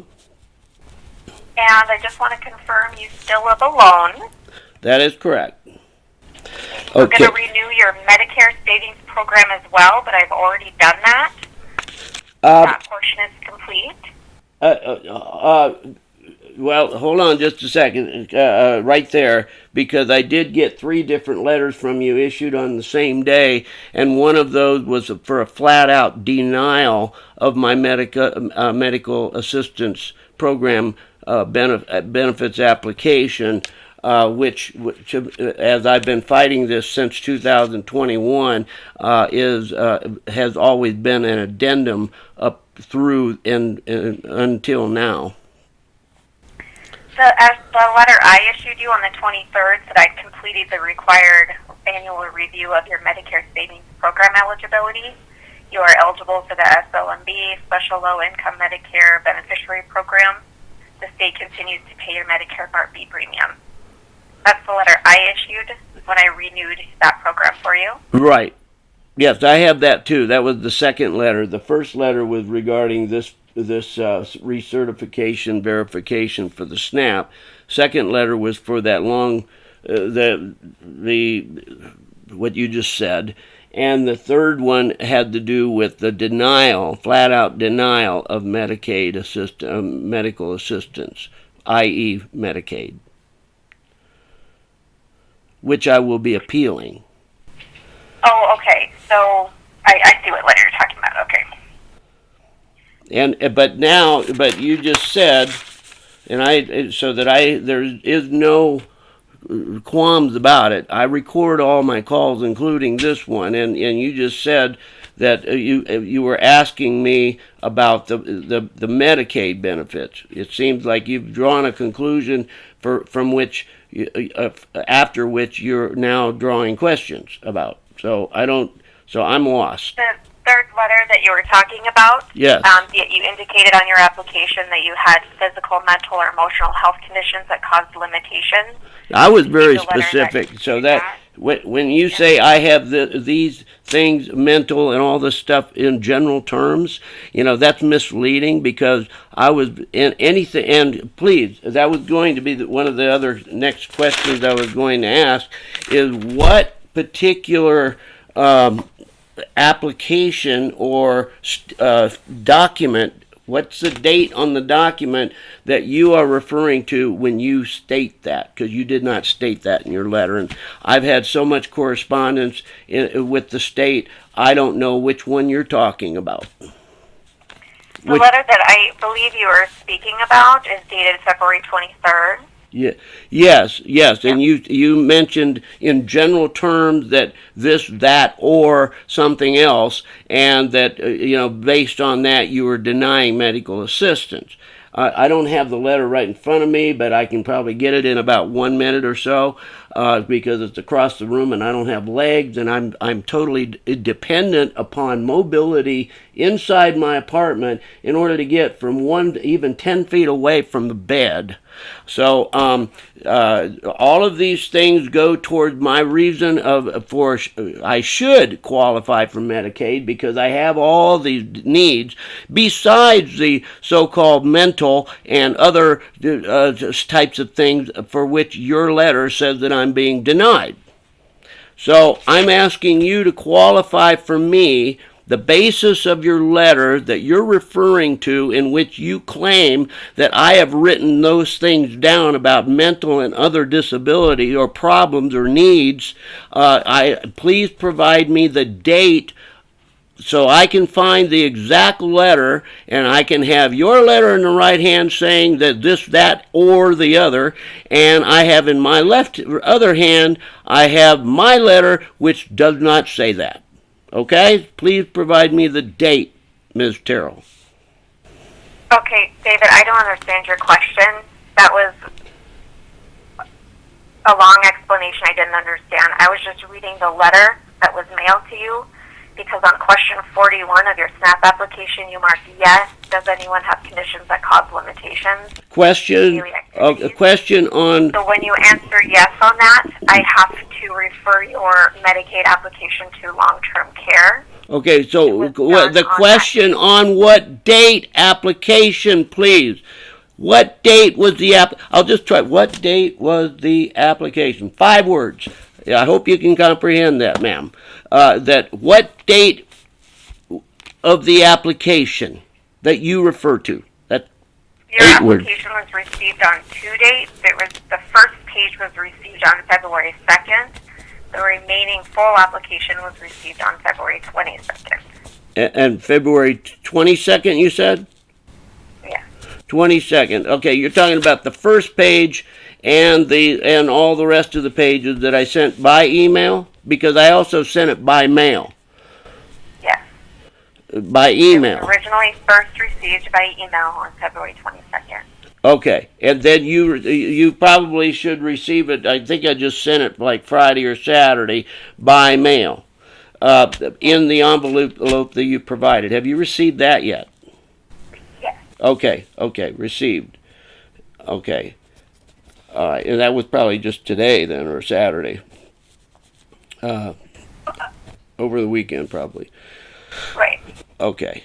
All right, so now I know which application you're referring to, claiming that I wrote those things, and I did not. I don't think I put the word "or" in there at all, and nor did I say that I had any mental problems or needs, other than the type of stress which does cause damage in a court of law. That as a result of this treatment that I'm receiving from the state, as you say.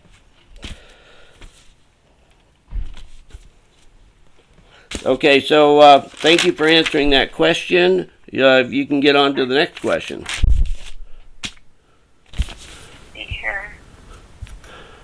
I don't think I had very many more questions. You did answer the resources. You didn't have any changes on your bank account.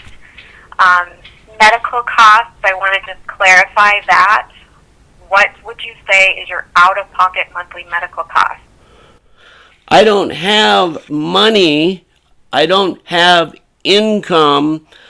What I have is debt slavery. I have my credit reputation, my personal reputation being ruined, and I have the medical community here in Spearfish, South Dakota that provides me with services refusing to provide me with services because I refuse to contract with them for debts that I cannot pay, and or I already owe them for debts that I cannot pay. So they are refusing to provide me with medical services that I need, which does cause me much stress, as well as actual physical damage to my body due to the fact that I'm not getting the medical treatments that I need and deserve under the law. And I'm talking federal law because I know the state's getting federal funding. And that was another question that I had for you, which is that, is there any federal funding involved in this SNAP program? My understanding is it's funded federally and at the state level, but I believe mostly federally. I'd have to look into that for you if you want a direct answer and get back with you. Okay, you will be getting back with me so that I can save myself the trouble of having to write out another open record request directed specifically to you, or referencing this call or anything like that, because I just, if you want to just give me some consideration, I'd be glad to have it, because nobody else is really doing these things for me to answer my questions. Well, the question is if it's federally funded, and I do know that it is for federally funded. That is, as in affirmatively, is that correct? That the SNAP program is federally funded, yes. Okay, thank you. I understand words like yes or no better than is or isn't, because I have a high-frequency hearing loss for which I cannot even get my eyes and ears properly addressed, along with my legs and things like this, because of the cost and the fact that I don't have Medicaid to cover the other 20% that Medicare doesn't pay for. Okay. So right now we don't. Okay. I was going to ask you if you're aware of the Prairie Hills Transit in Spearfish. Do you utilize that at all? I have, and that's a donation basis only. I spent a good part of the early part of last year, from the time I arrived here. Prairie Hills Transit is right next door, literally, to my apartment complex. It was one of the selling points of me wanting to move to Spearfish, only to find out that the state refuses to provide me with the Medicaid that pays for the public transportation.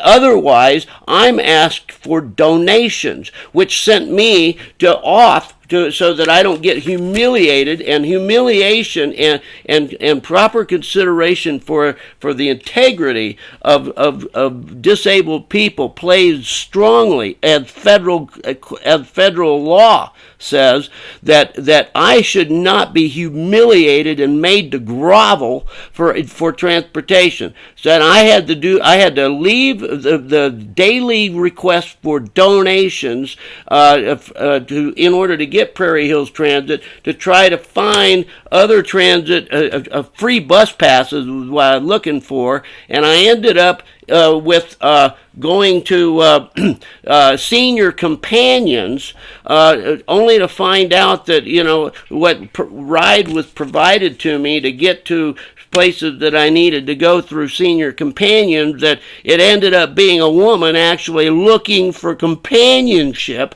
and I didn't want that. I just wanted public transportation. So that whole thing, I ended up I sent that to a litany of people, of your cohorts, and let them all know the problem I was running into, and that ended up with a phone call from the Senior Companions statewide program to the founder of Prairie Hills Transit, who finally conceded that she was going to allow me to get on the bus and be taken to places without the public humiliation of being all the time asked for a donation. And it just so happened that my telling my story to my local commissioner, Lawrence County Commissioner, that commissioner personally, out of his own pocket, paid 3 months of my Prairie Hills Transit out of his own pocket in order that I might be able to take and utilize what access to the community that I should have coming from the state that was denied to me all year last year. I see. Okay. I'm sorry that resource doesn't work out. I was just trying to make sure you were aware of it. Well, it's a resource. What do you mean it's not working out? It's not working out to the extent, it's working out totally to the extent that I'm making everything happen and all the people are privately making everything happen, but you and the rest of your government that doesn't work for we the people or disabled people, that part is not working out, and that part is the part that I'm bitching about, and I will take to court if I have to. I see.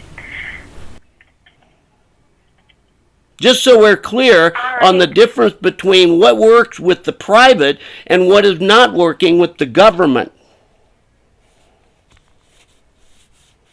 Okay, well, I don't have any other questions on your SNAP application. I will get you renewed. One other thing. I just want to confirm your rent is still, is that correct? It went up this past year with a new lease agreement to... Okay. Would you...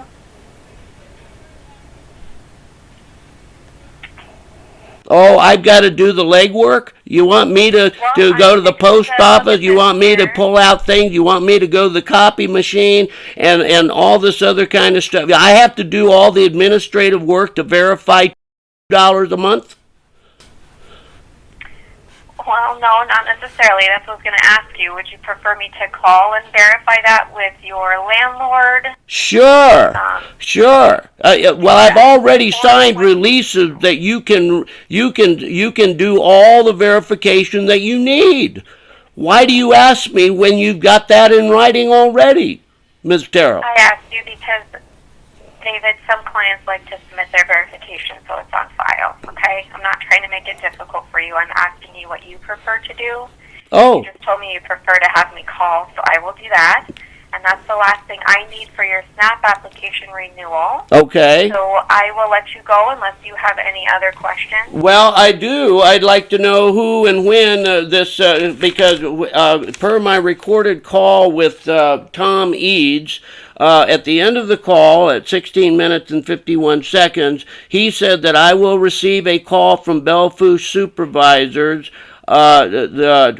Supervisor 2, Susan Maher, or somebody else, whoever's on the case that day, regarding the medical assistance application part, which you have already denied. So I want to know, is there another application in the process, or is there a second review that is going to preclude my having to appeal your written denial of medical assistance dated on February 23rd.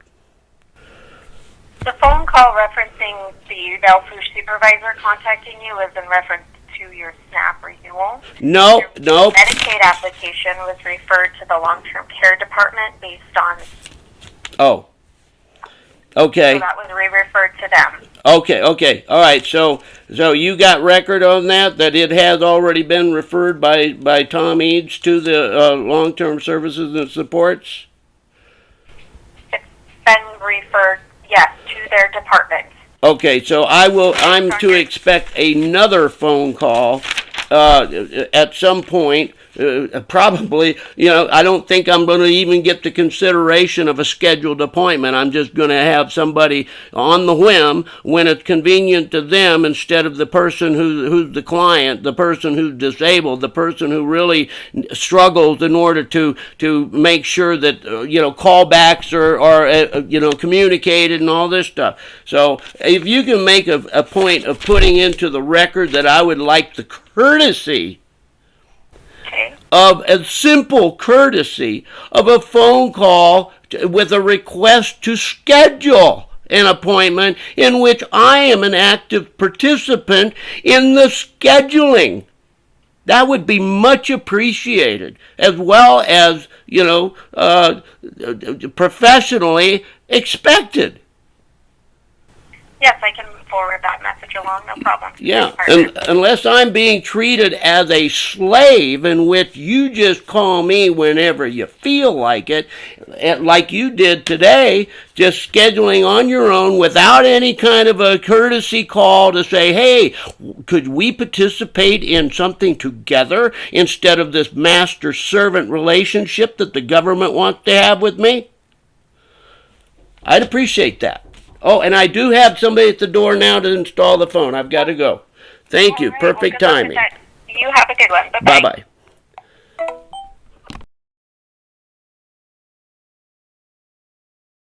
Shortly after that phone call with the governor's office, as facilitated by Tom Eads, I received an email from another state agent by the name of Kelly Warner, whereby she too outright lied to me in an effort to coerce me into agreeing to being questioned for 2 hours about my otherwise obvious level of need. That lie consisted of her fraudulent claim that my doctor had somehow provided a recent referral for home care services when no such referral had otherwise been sent by that doctor. Here is the relevant recorded telephone conversation with the doctor's office proving, as a verifiable fact, that Kelly Warner, who I have since come to learn is supposed to be the state's case manager assigned to me, who by the demonstrated evidence I have collected is otherwise discriminatingly working against me.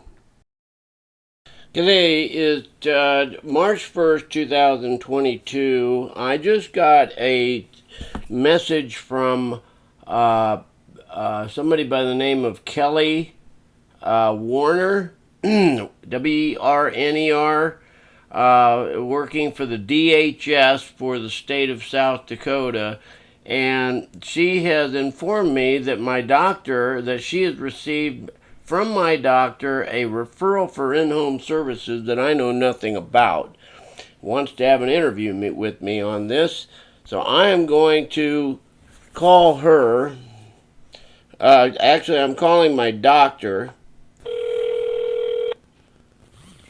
Thank you for calling Monument Health. This is Mary. How may I help you? Hi, Mary. Yes, I wanted to see if I could get transferred to Dr. Barron's chief nurse. I got a notice from the Department of Health and Human Services that Dr. Barron had provided a referral for in-home services to me, and I don't believe we talked about that, and I wanted to see if I could get more details on that because they're asking for me to take some kind of action here real soon, and I don't think it's enough time for me to get a copy of it. Okay, they unfortunately are off today. And your name again, please? David Scheid, S-C-H-I-E-D. Okay, so you received a letter from whom? From Kelly Warner, W-E-R-N-E-R, at the Department of Health and Human Services, DHS here. And she said that Dr. Barron had specifically had sent to her or to the DHS a referral for in-home services. And I don't recall having talked with Dr. Barron's about that, and I wanted to get a copy of the letter, if I could get it sent to me by by email attachment, that'd be great. But if that's not possible and it needs to come by mail, then I'd like to at least talk to the nurse, because they're asking me to schedule an interview with them, and I need to know more about this referral from the doctor. Okay, I will get this sent up. Anything else? No. Do you have any idea of who or when I will be replying to this? Hopefully tomorrow. They will be back tomorrow. Okay. All right. And what's his nurse's name? Either Renee or Shannon will be calling you. Okay, perfect. Well, thank you so much for your help today. You're welcome, sir. Okay. You're welcome. Bye-bye. Bye-bye. Okay. End of call. March 1st, 2022. It's 2:22 p.m. Ending call.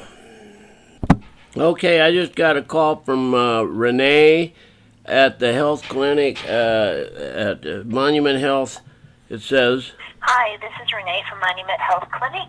Please call back 605-717-8595. Thank okay, you. so I'm going Bye. to call that number right now.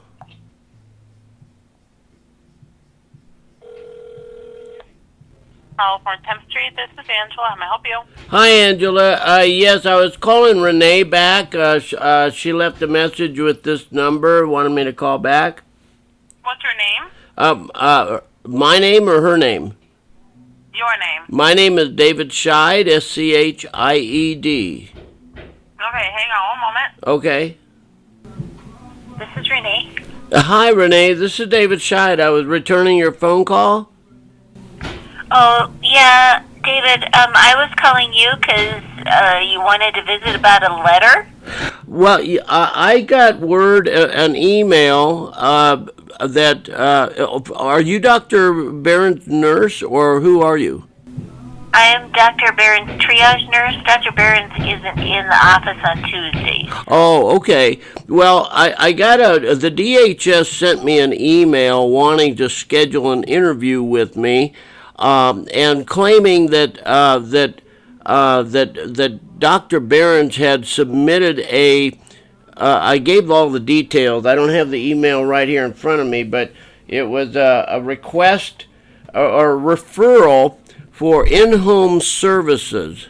And I didn't discuss that with Dr. Barron's, and I wanted to get a copy of the referral, that if he did send it, I wanted to get a copy as soon as possible, because they're asking me to schedule an appointment with him. I don't. So yeah, I'm right. I've been having some problems with the state all through 2021, dealing with their declining me for Medicaid, and so I'm documenting everything they're doing. David? Yes. Hello? Can you hear me? Oh, there you are. You kind of went under the water, and I didn't hear some of the stuff you were saying. Oh. I did hear about the referral. There you are, yeah. I did hear about a referral to the department, by the DOF, Department of Health. It was Services. It was DHS. I believe is the person that had said that they received a referral from Dr. Barron's.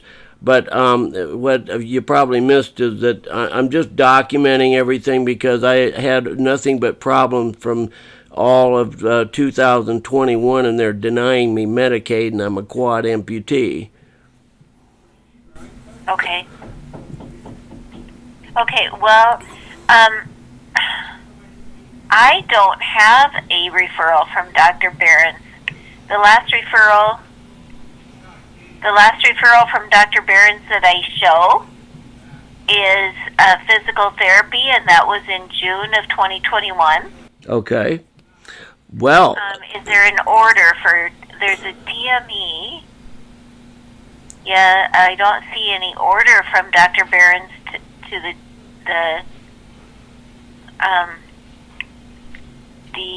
DHS either. Okay, so you don't have anything for 2021 at all, or 2022 at all? Not that I see that Dr. Behrens did for you, no. Okay. Well, this is what I'm. They are engaging me in all kinds of misleading and I'm entitled to, as a disabled person, whether I'm disabled or not, I'm entitled to participate in my own medical decision making, and they're telling me that Dr. Behrens has just made a referral to them just recently in an email to me, specifically stating Dr. Behrens' name as having made a referral for in-home services. I personally don't think I need people other than some chore services that I've already been receiving throughout 2021, and I suspect that they're trying to get have use my disability as the means to employ a whole bunch of people and spend a whole bunch of taxpayer dollars to get me people to watch me bathe and help me to dress and stuff like this, which for the most part I don't need help with. And they're just trying to employ more of their people, and I something's going on here. And if you can just let Dr. Behrens know that something's rotten in Denmark, and I'm just trying to validate everything I get from this government here so far. Okay, I will let him know. Thank you, David. I appreciate your call too. Thank you so much. You're welcome. All right. Bye-bye. Bye-bye. Wow. Oh my God, they didn't even give a referral. Okay, end of this message. 3:34 p.m. on March 1st, 2022. End of call with Dr. Behrens' office, Monument Health. Okay, today's date is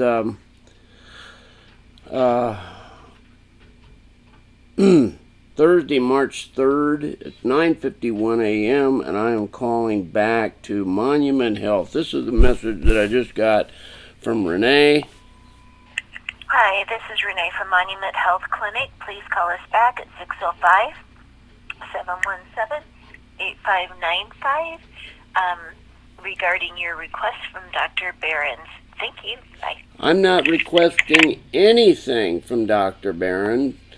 What I'm trying to find out, as per a call yesterday, was whether or not Dr. Behrens had done what the DSS agent Kelly had fraudulently informed me in an email, which was that Dr. Behrens had already provided something to the state as a referral, and which I found out from a letter from Regine Page, an email that was completely false. And now that my message from yesterday to Monument Health is totally misunderstood. Thank you for calling Monument Health Medical Clinic on North 10th Street. I'm calling Monument Health at 605-717-8595. Health on 10th Street. This is Angela. How may I help you? Hi, Angela. May I speak with Renee, please? I'm returning her phone call. Okay, and what's your name? David Scheid. Okay, hang on a moment. This is Renee. Hello, Renee. This is David Scheid. I was returning your phone call. I got your message. Thank you.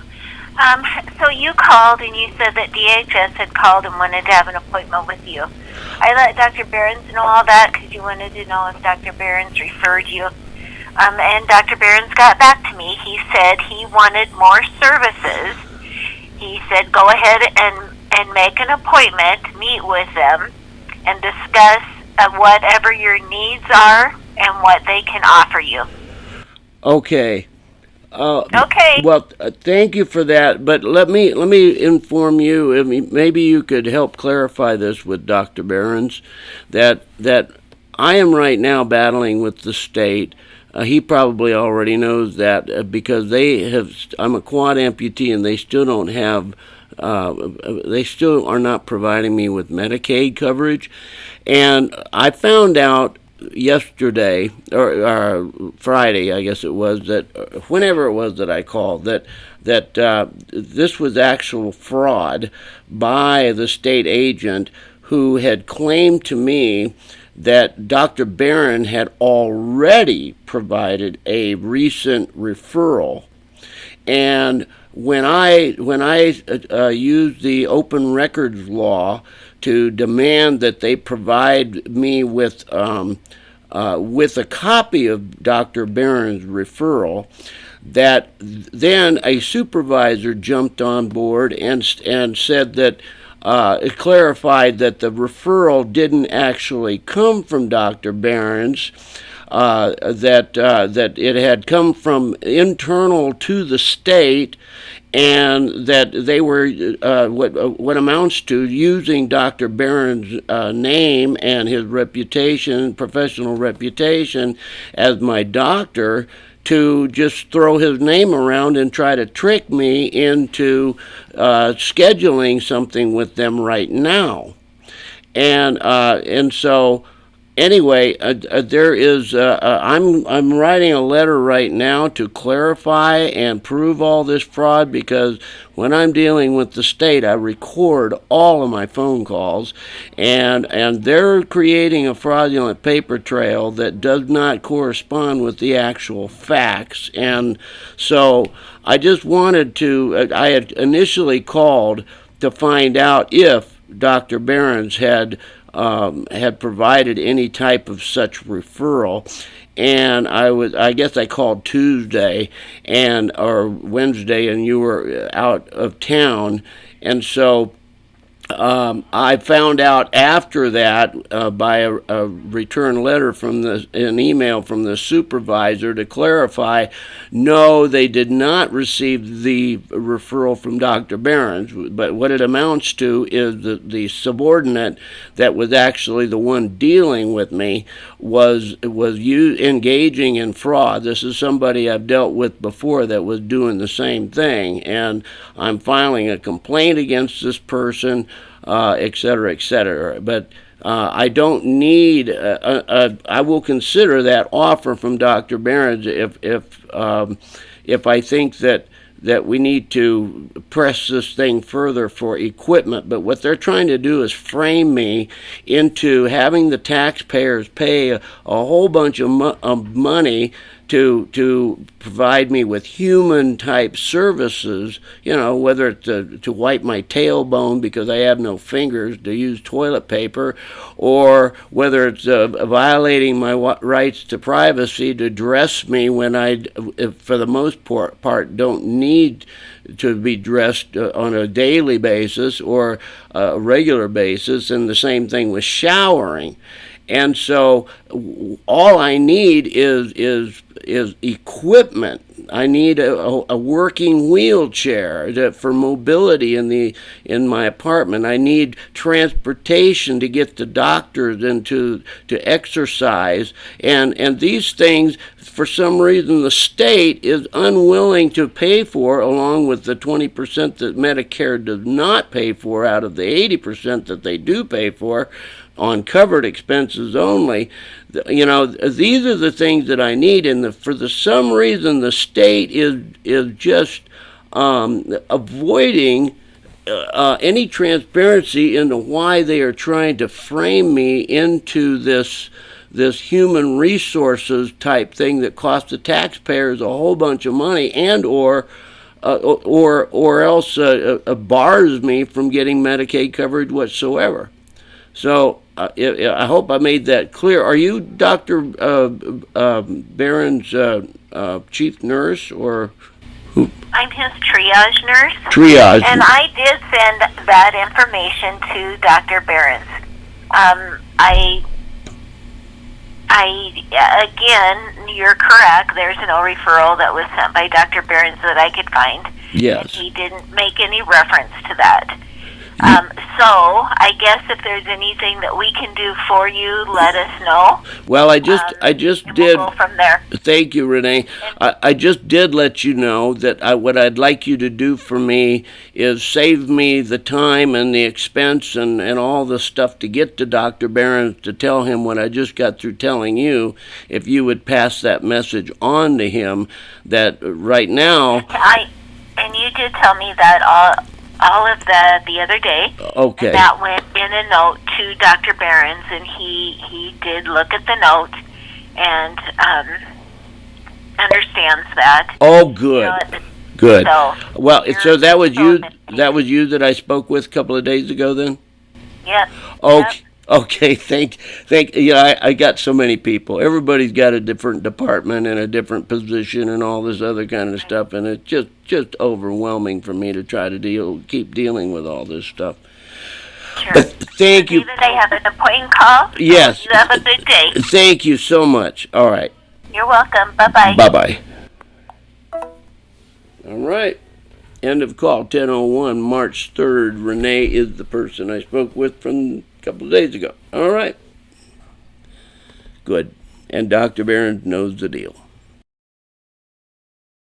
This evidence against Kelly Warner includes a preceding recorded phone conversation that I had with Warner on December 13, 2021.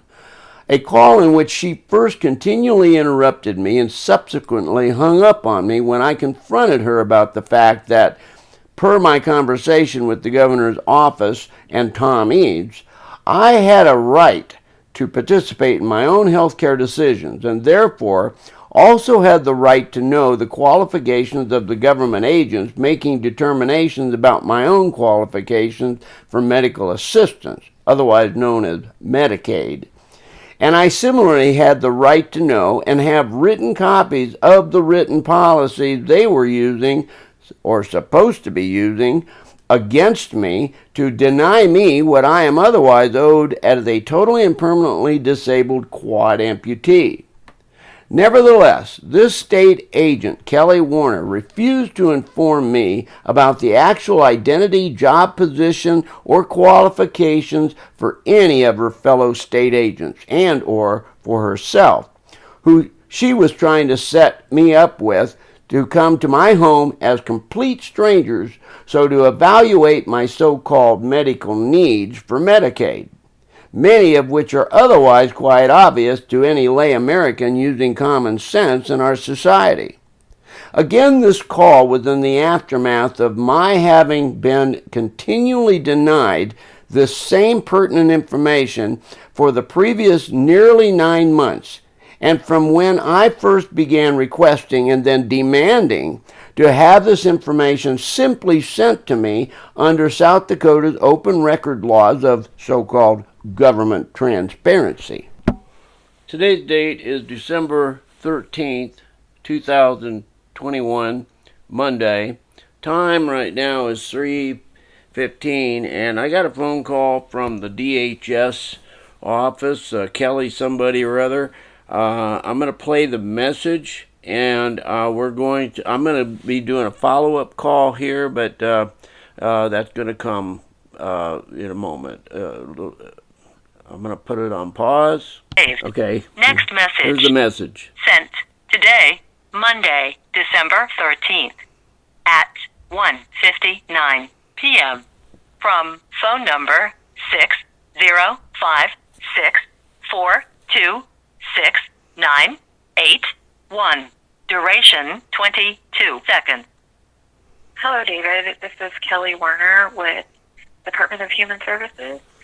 I'm calling to set up a home care assessment with you on Friday, December 17th. If you could give me a call back at 605-642-6981, extension 1, I'd appreciate it. Thank you. End of message. To erase this message, press 7. To save it, press 9. I'm going to erase hear more it. options, message erased. Okay, then I'm going to End call of her. messages. Okay, this is, it was Kelly Warner that called me. I'm returning the call now to 605-642-6981. And I've got a list of things that need to be fulfilled before any of this home visit goes down here. So I need to relax and convey this.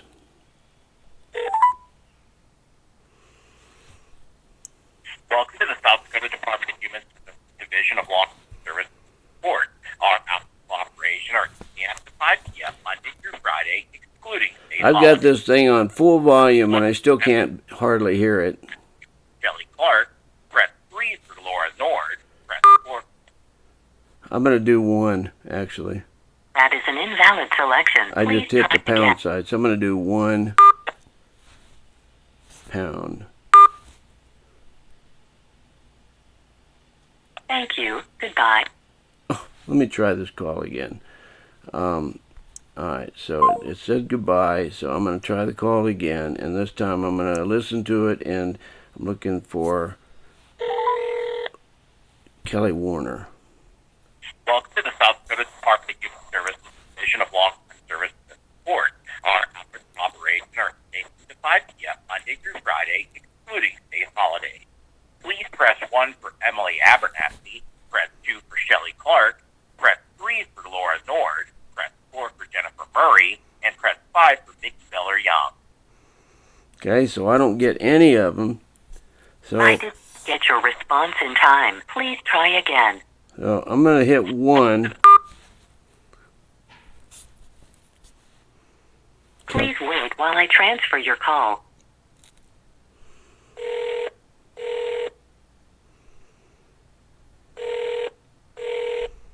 Long-term services, this is Kelly.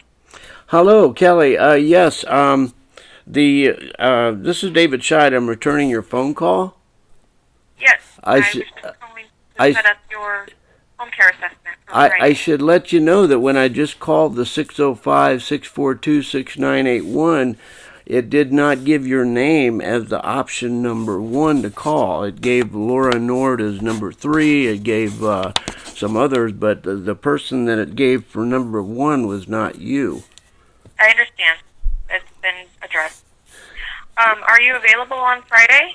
Well, I have some criteria that I need fulfilled that I before setting up that appointment, I had made myself really clear in a personal visit to the DHS in Rapid City. I paid somebody to drive me there, and I made a list of criteria that I needed fulfilled to basically show me your papers at the door. Or I would be showing the door to whoever arrived, because I need to know, I need to have some answers to some things, and the law requires that I be provided the dignity of having certain things answered, and I need to have the law shown to me that David, that you're I using. don't write or interpret policy. That's If you okay. would like I'm a copy talking of with the those- state. I'm talking with the state. When you called me, you left a message that says that you are Kelly Warner and you're calling from you're with the DHS. Now, I'd like to know first what your position is with the DHS. I am a long-term services coordinator. And what is the job description for that? I'm not going to read you my job description. What I come in and do is assess your need for a level of care for the services you have applied for. Okay, so you are scheduling this for yourself and not for anybody else? This is because you applied for our waiver program. That was a simple yes or no question. Are you or are you scheduling David, this for yourself? I appreciate how thorough you are trying to be. I'm trying to explain to you the reason for my visit on Friday, which would be to come to your home. So it sounds to me like needs. that is a yes question. You are scheduling this for yourself to be the one David, to show up at the door. For your services. This visit is required in order for you to receive services. And I'm trying to get clarification. I'm trying to get clarification as to the identity and the qualifications of you, and the identity and the qualifications of the person that arrives at my door, and the identity and the qualifications of the people who deal with the assessment after it's been completed. Okay. I can't give you the identity of the medical review team, and I will not give you their qualifications. They meet the qualifications for the level of employment that they have. They do not operate outside of the scope of their employment. The same goes for me and my coworkers. We have been hired by the Department of Human Services to perform these assessments. We have to take training. We do not have credentials to show you other than our Department of Human Services ID card. Are you will not suffice. Are you a third party? Are you a third party? I am not. I am employed by the state of South Dakota. Okay. And you're refusing to provide this information to me. Do you understand that the law says that I'm entitled? David? Do you wait just a minute? You just interrupted me. You just interrupted me, okay? I gave you some consideration. Don't interrupt me. You understand? Okay? Do you understand that I am entitled by law to participate in my own health care decisions? This lady just hung up on me on a recorded call. Okay? Since she hung up on me, I am not going to call her back. The time right now, ending this call, is 3:31 p.m. on December 13th, Monday, 2021.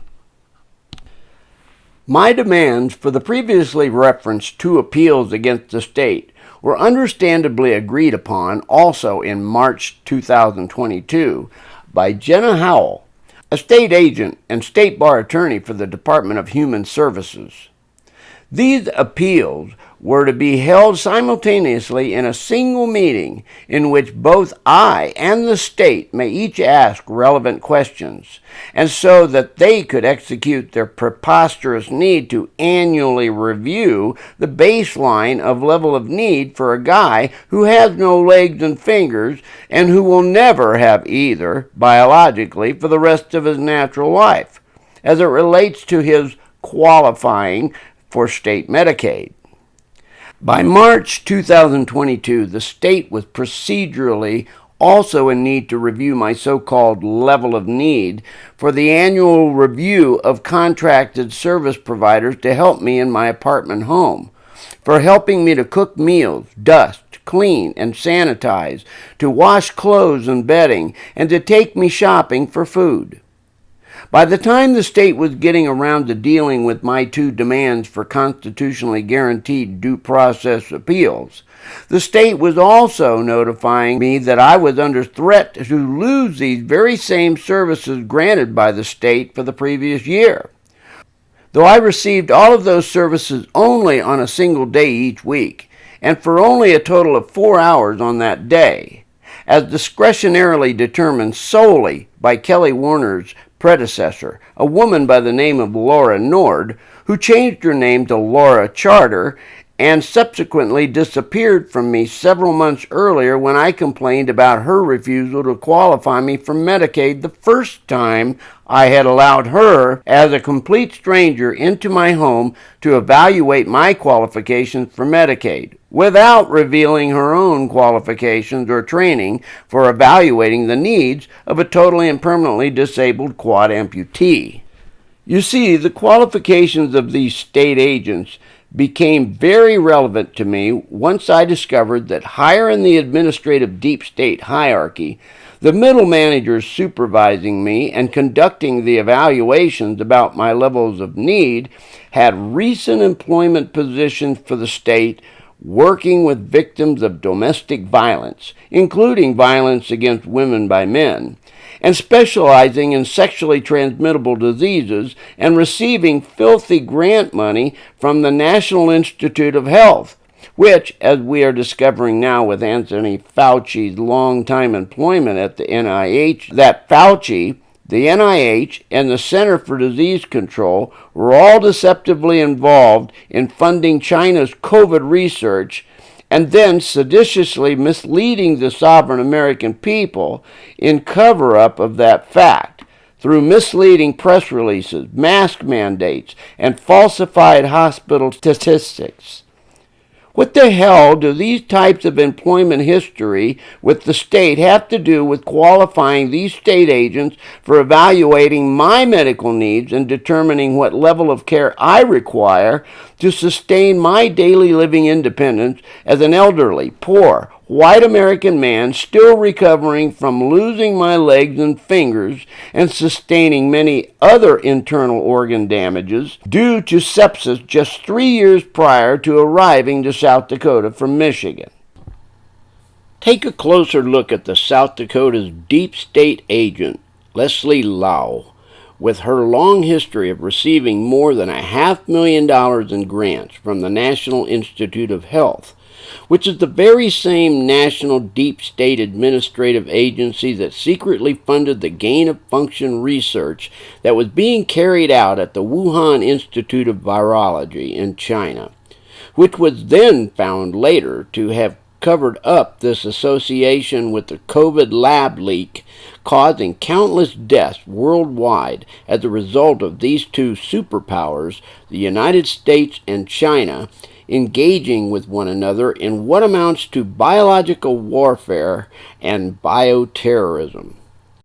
The fact is that the National Institute of Health, the NIH, is utilizing very nefarious people within its ranks to not only control where and to whom the money of American taxpayers gets allocated, like the Chinese Communist Party's Wuhan Institute, and to Leslie Lau and her South Dakota team members of Mary Rhea, Laura Nord, and Rogine Page, who have been looking upon me and treating me discriminatingly as if I'm some kind of diseased male, a violent and or sexual predator, or other white male oppressor of women, being therefore undeserving of medical assistance because of their own prejudicial gender stereotypes, and in spite of my having lost appendages from all 4 quadrants of my body just 3 years ago.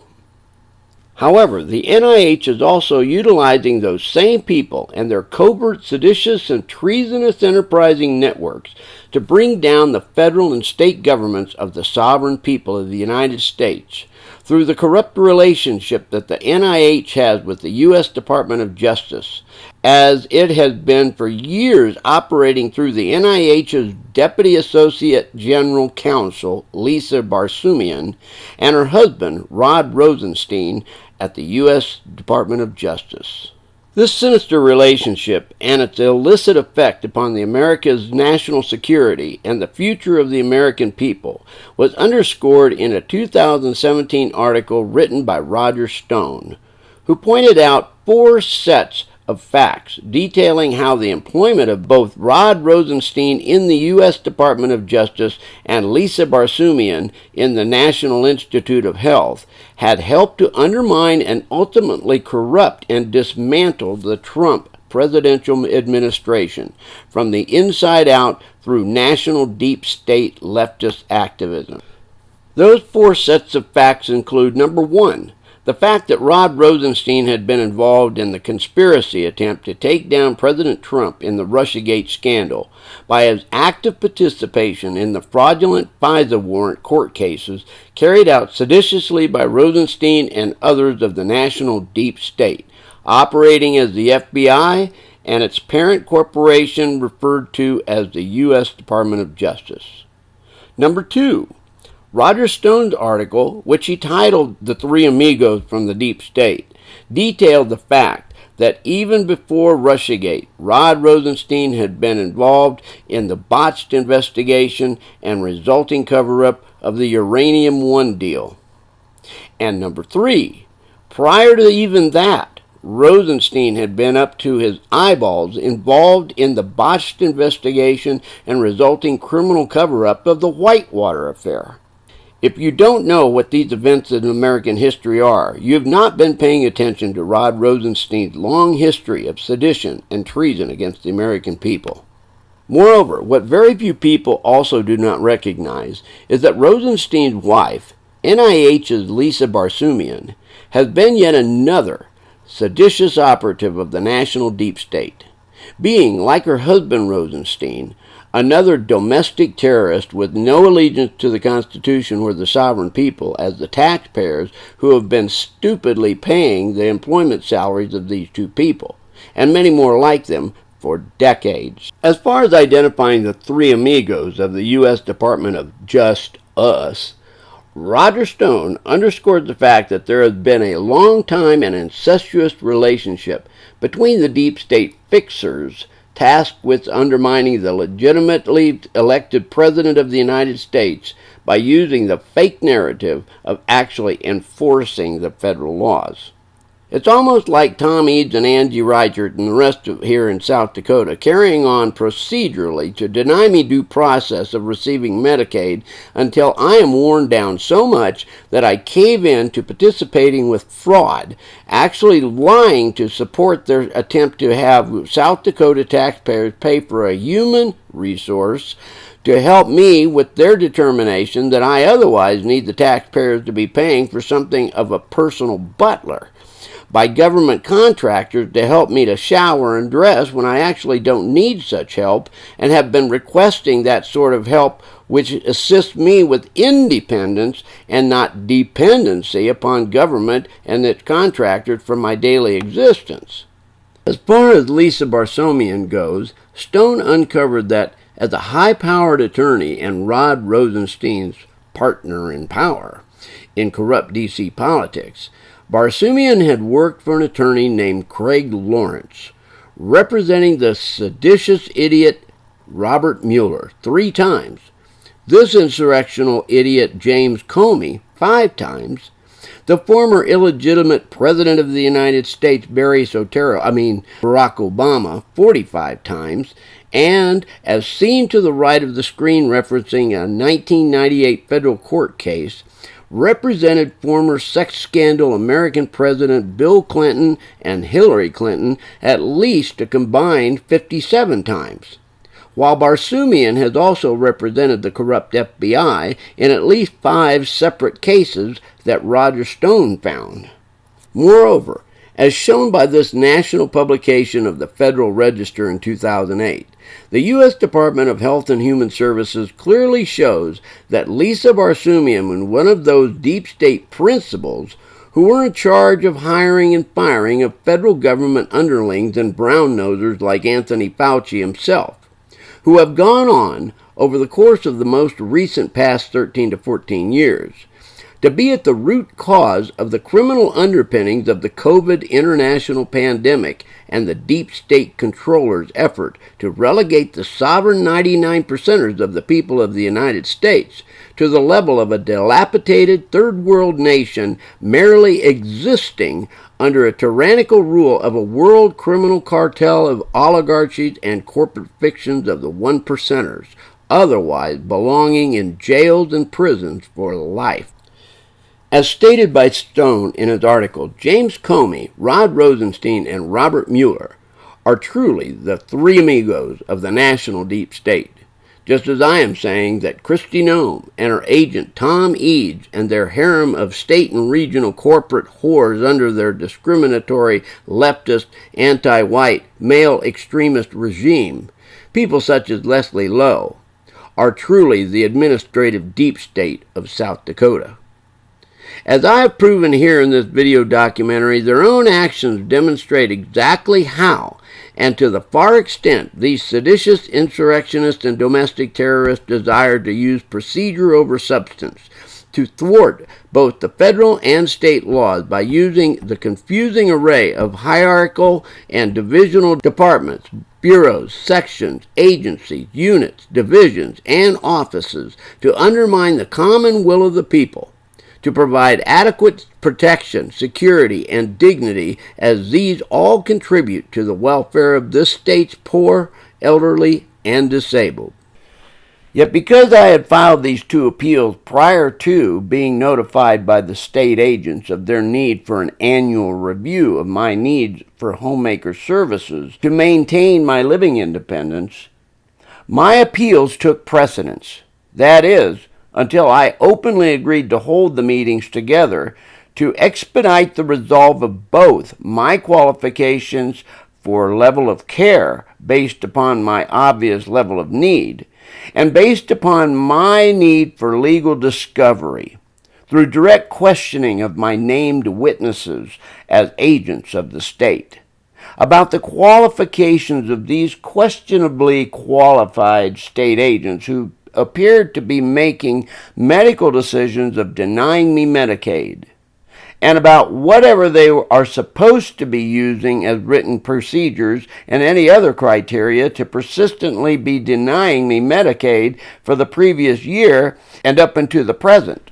My theory, which was well proven by my evidence of documents and recorded telephone conversations, was that because virtually all of these administrative decision makers of the deep state involved in my medical denials were women, with many being what appeared to be new college graduates and career bureaucrats going all the way to the top of the state government hierarchy to the governor and her cabinet of social service and human service secretaries, which additionally included a middle management state agent named Regina Page, who had cost state taxpayers already nearly $500,000 by a federal court judgment when the United States brought a federal discrimination case against South Dakota on behalf of a Native American. My theory was that despite the rhetoric of the governor being against critical race theory being taught in the public schools, Kristi Noem's administration was nevertheless still discriminatingly implementing critical race theory and its accompanying cancel culture against me as a totally and permanently disabled white American male. The next thing I knew after agreeing with the state agent to a joint appeals hearing and meeting also for the state to determine my needed level of care was that I was being informed by snail mail with just 5 business days of prior notice given to a guy with no legs, no driver's license, and no means of paid public transportation, that a hearing had been unilaterally set up for the following week on Cinco de Mayo, the 5th of May, being the Mexican celebration of independence from France. I immediately responded with a letter clarifying my terms under which I would subject myself to what appeared on the surface to be a railroading or weaponized administrative deep state due process hearing. I immediately responded with a letter clarifying my terms under which I would subject myself to what appeared to be on the surface as a railroaded or weaponized administrative deep state due process hearing. I also acted as quickly as possible to issue subpoenas for the appearance of the named 29 witnesses that I had been up against the previous year operating as the state, with complaints against all of them, mostly women of power, some being discrimination complaints and some being criminal complaints, demanding that they appear personally before me for cross-examination, as was my expressly written right, as even subsequently agreed to by the administrative law judge of that hearing on May 5th, acting on behalf of the state of South Dakota. 5 days prior to what was supposed to be my due process appeals hearing, I lost my homemaking chore services altogether, as proven by this phone conversation after the fact, and with nobody whatsoever notifying me as the totally and permanently disabled white man who had the previous year been determined to need, minimally, these services for the previous year in order to satisfy federal statutory guidelines in both the spirit and the letter of the law, that I be living independently and in the least restrictive environment. She was planning a trip for the for somebody that was getting married. She was going out of state, and she let me know that at least a couple of weeks ago, and she indicated to me that she had also let you know a couple of weeks ago, And so, you can't really say in the beginning of this phone call, what's your name again? Lisa, and I'm just now getting back from a vacation of my own, so I was unaware that she was gone due to a vacation. I was just told to call and notify you of the cancellation. Okay, but the words that you're using to notify me of the cancellation is not properly worded, because it's not factually based, because I know other facts that Homestead has known for at least the last couple of weeks that she was not going to be here. So you can't introduce this phone call by saying the one that was supposed to be here tomorrow can't make it and you can't find a substitute. Right, yeah. If you know more than me, it's just due to you having more contact with her than I do. Like I said, I was gone on vacation Monday and Tuesday, so I was just notified of what is here. Well, but like I said, Monday and Tuesday is only this week. That's yesterday and the day before.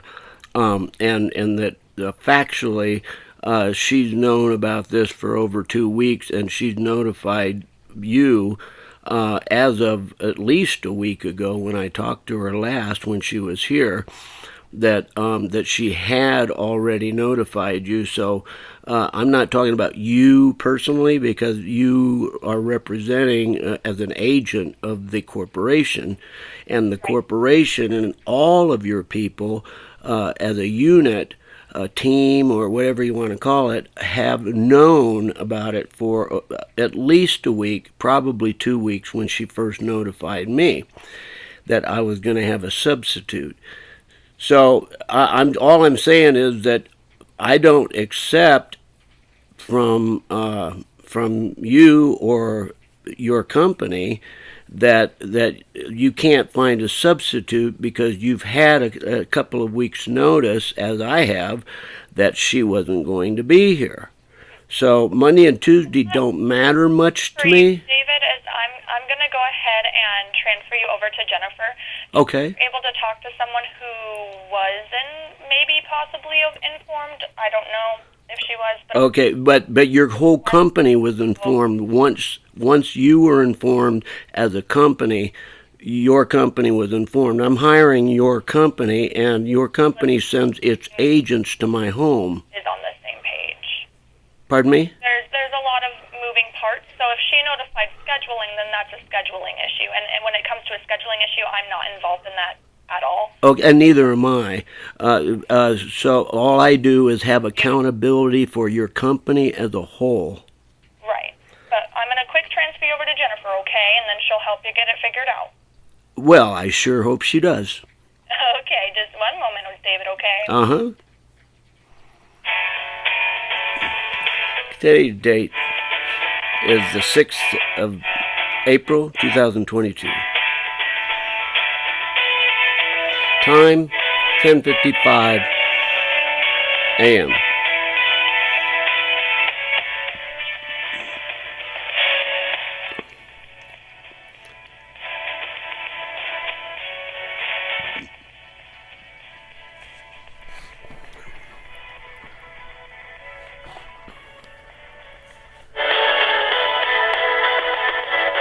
I'm going to pause until I get This is Jennifer. Hi, Jennifer. This is David Scheid. I just got a phone call from one of your agents there that transferred me to you. Mm-hmm. Yes. Did she tell you the reason why she was transferring me to you? Briefly. Okay. So, what have she... Well, since you know why she was transferred me to you, then could you please elaborate? So as you know, Lori is out of town. We do not have another spearfish caregiver at this time that is available. Okay. Well, is there a reason why you're calling me the day before instead of notifying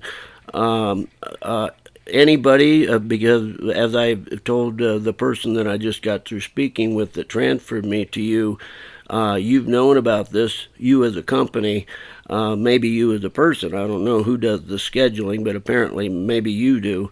that you've known about this for a couple of weeks, and so why am I being called the day before to be notified you don't have a spearfish person that can substitute? What about the other person that was living in Crystal, that was living in Belfouche?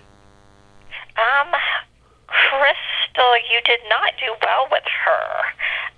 I don't know if she would... Why would you put those words that I could not, placing liability on me, that I couldn't do well with her, when it was actually she that was not ever showing up on time, and there was a consistent dereliction on her part of not being able to get here on time, and that was all a matter of record. But you didn't, instead of just now saying because she couldn't make it here on time, you said because I couldn't get along with something.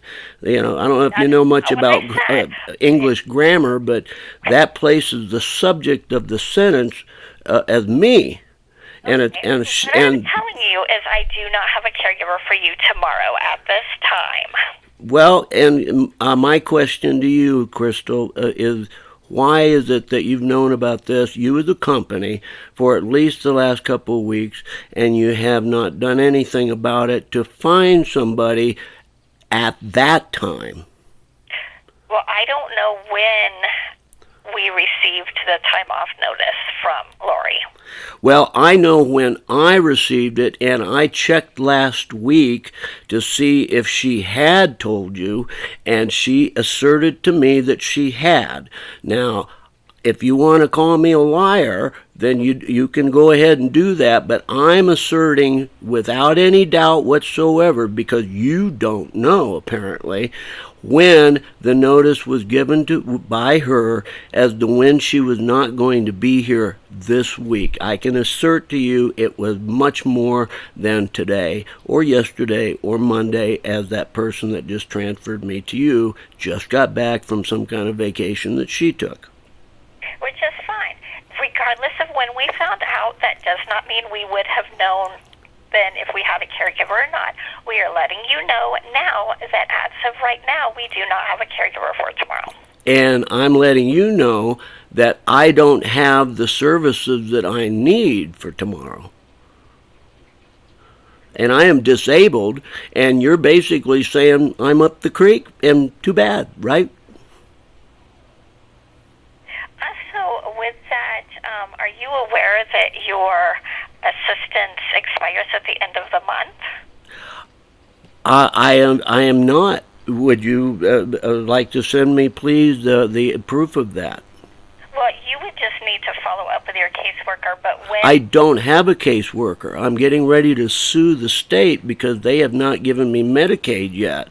And because of the dereliction of the state, I have this disposition now with regard to all corporations that are doing this type of thing to me, to basically say you're up the creek and too bad. So I'm asking you, since you know something I don't know, and I'm letting you know I don't have a caregiver, unless you'd like to tell me who the person's name is that you're claiming is my caregiver, that I would like to have a copy of what you just got through informing me that I don't have services as of the end of this month, if that's what it is that you did say. Well, that would be a conversation you would need to have with long-term services. Well, who is that? Because I don't find anybody accountable in long-term services. You're giving me the name of a fictional corporation. I need a person, a live human, flesh and blood human being to be able to talk to, because talking to a fictional corporation doesn't do me any good at all. I've found that out. So all this time you've not known who your social worker is at long-term services? That is correct. I don't get any accountability from the government here at all. I've filed all kinds of complaints, open records requests. Nobody responds to my complaints from the state, and nobody responds to my open record request with anything other than denials. Nobody's given me any laws. Nobody's given me any written policies. In fact, Lori said that your company is really good about helping people with disabilities in such cases where they're running into the problems anywhere similar to any of mine that I'm having with the state.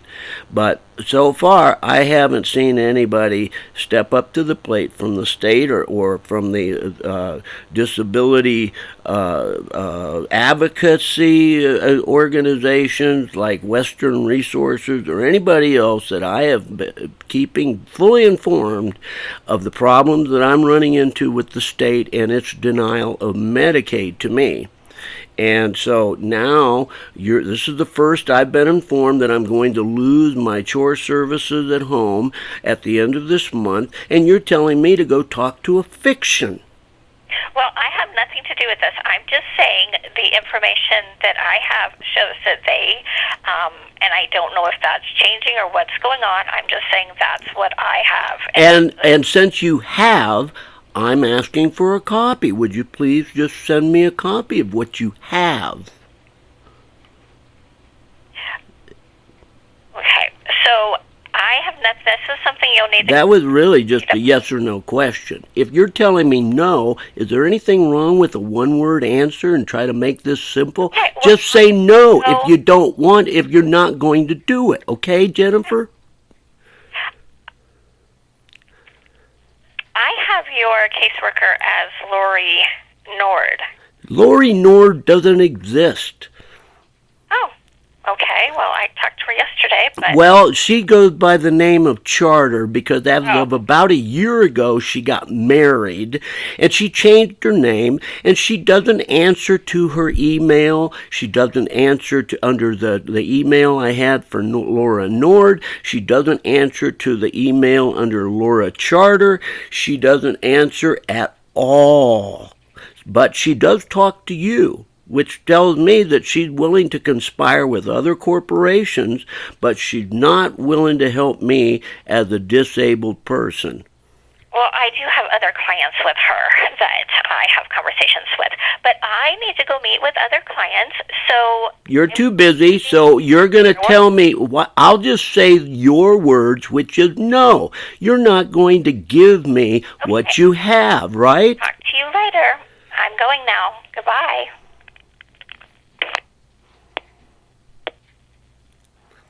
She just hung up on me.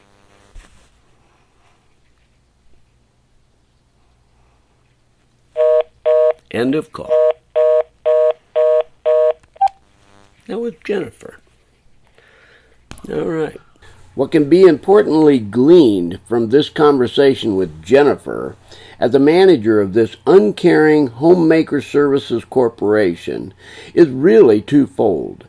First, this woman has asserted that I was to be losing chore services to my household at the end of this month of April, in which this recorded phone discussion took place.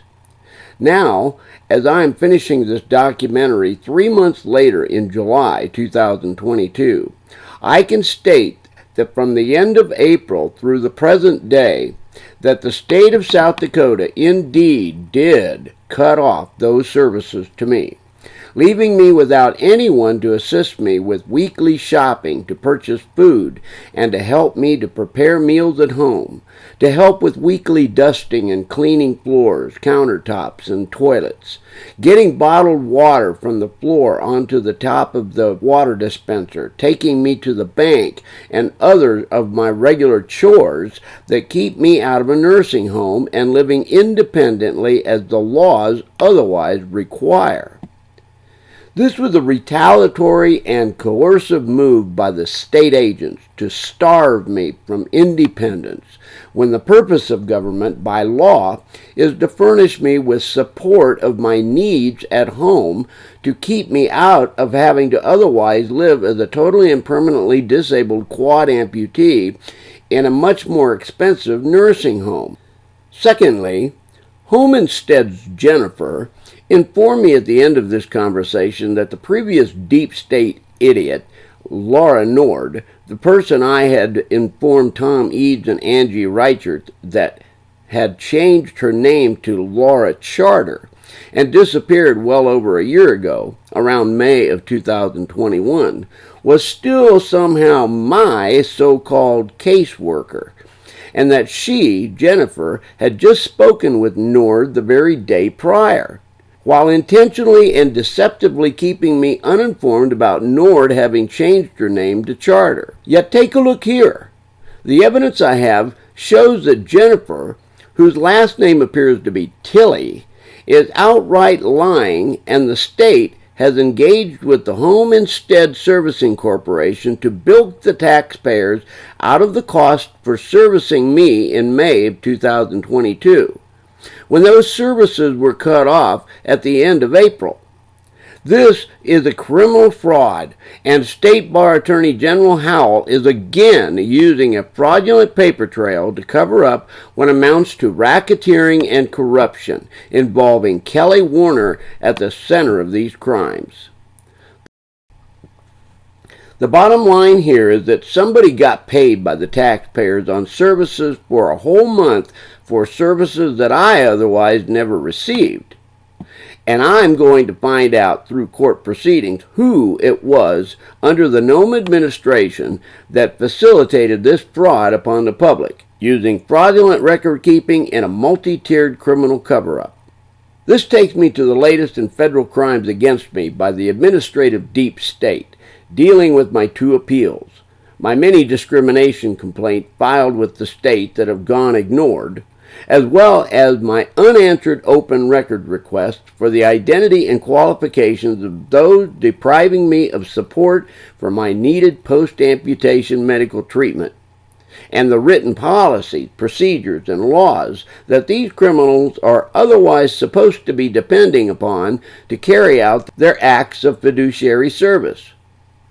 Perhaps they are unaware of the recent ruling of the Supreme Court of the United States in the case of West Virginia versus the EPA, the Environmental Protection Agency, which effectively gutted the administrative state by being clear that discretionary and selective policymaking by the servicers of the executive branch will no longer be tolerated as a substitute for real legislation, and that important questions of policy and administrative actions in light of constitutional guarantees are to be decided by courts and juries of the sovereign people, and not by corrupt administrative bureaucrats wanting to abuse and expand their own power. As stated already, the Bureau of Administration and its administrative law judge railroading the first of my two administrative appeals violated my rights right away by giving me, a totally and permanently disabled quad amputee, being denied transportation only about 5 business days of prior notice to holding what is deemed to be a due process hearing, which was supposed to be for me in another county altogether, and without providing me with even proper notice to get out subpoenas for my many of the state hostile witnesses. What comes next is what happened in that hearing event, which has now catapulted that case into the Lawrence County, South Dakota court, where I am now. Continue watching, and you will see why. On the day of the so-called administrative due process hearing, without adequate scheduling consideration and still being denied paid access to public transportation for getting to the meeting a few towns and 22 miles away from my home, I was compelled to request the help of an elderly apartment neighbor. At first, she had stated that her car was too small to accommodate my manual wheelchair, and thus My fear was that I would need to literally crawl into the filthy state building on my hands and knees carrying my briefcase on my back, with whatever evidence that I could muster without fingers in a week's time, while trying to take care of all the other daily living needs without any assistance whatsoever as a disabled man living at home alone. However, the morning she arrived, she asserted that she would try her best to struggle with lifting the wheelchair into her small compact hatchback car. This hard-to-handle folded metal chair being literally half of her own height and a third of her own body weight. When we arrived on time to the location in a town 22 miles away, it was just as the administrative law judge was also arriving, and he surprisingly came over to the car just as we turned on my recording devices for documenting the anticipated events of the upcoming railroaded hearing. My neighbor was committed to staying outside with the car for however long the hearing might take, while I intended to record the events as they took place inside.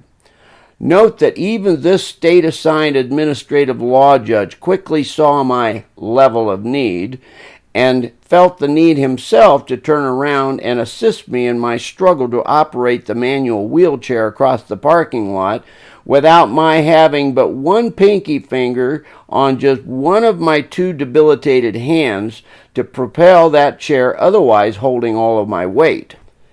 See what happened once we got inside the building and this administrative law judge and one of the assistants to the Attorney General, Jason Ravensborg, worked together with the three of the criminals that I have named above as the state's so-called witnesses to administratively railroad my otherwise constitutionally guaranteed due process hearing, all recorded here on camera with both reasonable quality video and sound.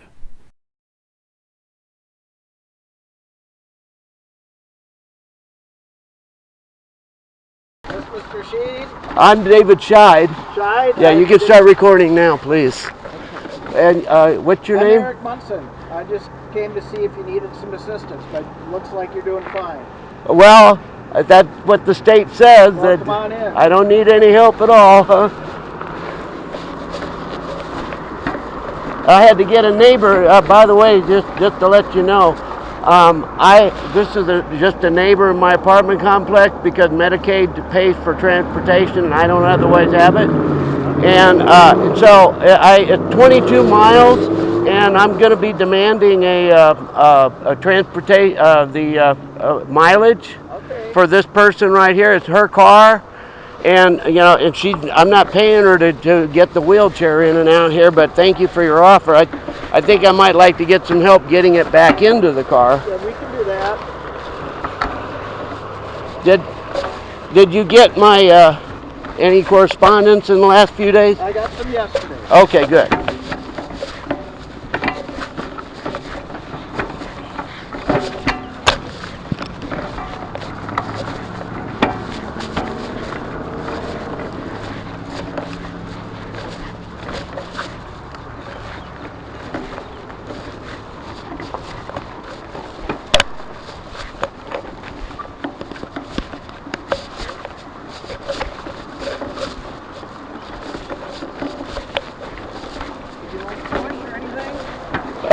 Yeah, sure. I'll take whatever help I can get. Let's do that. Thank you. Let's do that. If I'm doing something wrong, you just got to tell me. Okay. Well, I've been telling the state, and the state doesn't listen to anything I say. I try to get the laws, and I get denied on the laws and the policies and procedures and everything.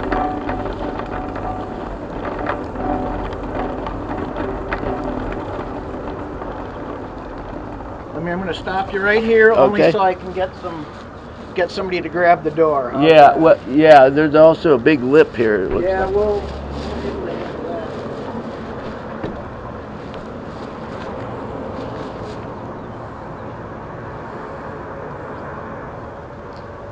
she's coming. Thank you, sir. Oh, if you want to grab this, so that I can get him a little push here. Hey there. Hello? Oop. Yep. Do I have to go backwards? I think they need more concrete. Oop, maybe we can pull up on that a little bit. There we go. Thank you. That's not the way I wanted to have it go, but that's the way it kind of went. There we go. And I'll stop here. Okay. Oh, sorry. Sorry. We could use bigger doors. How's that? Yes.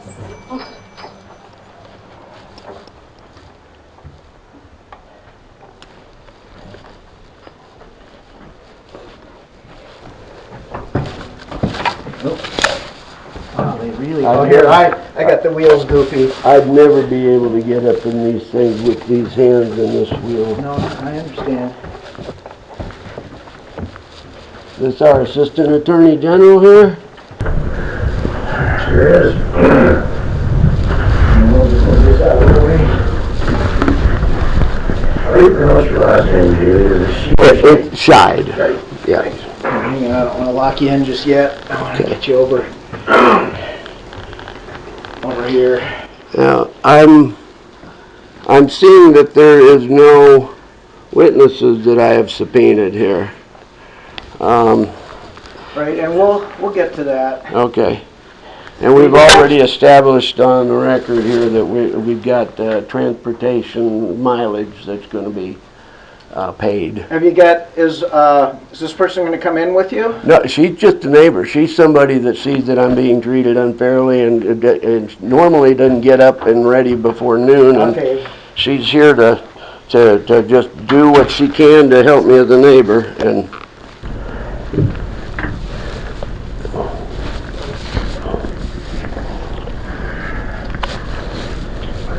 One of my witnesses are still on the line. On here or on? Well, don't you have to call into the access code? I can call them. Oh. Is that probably waiting on the line right now? Oh, okay. Let me see what we've got.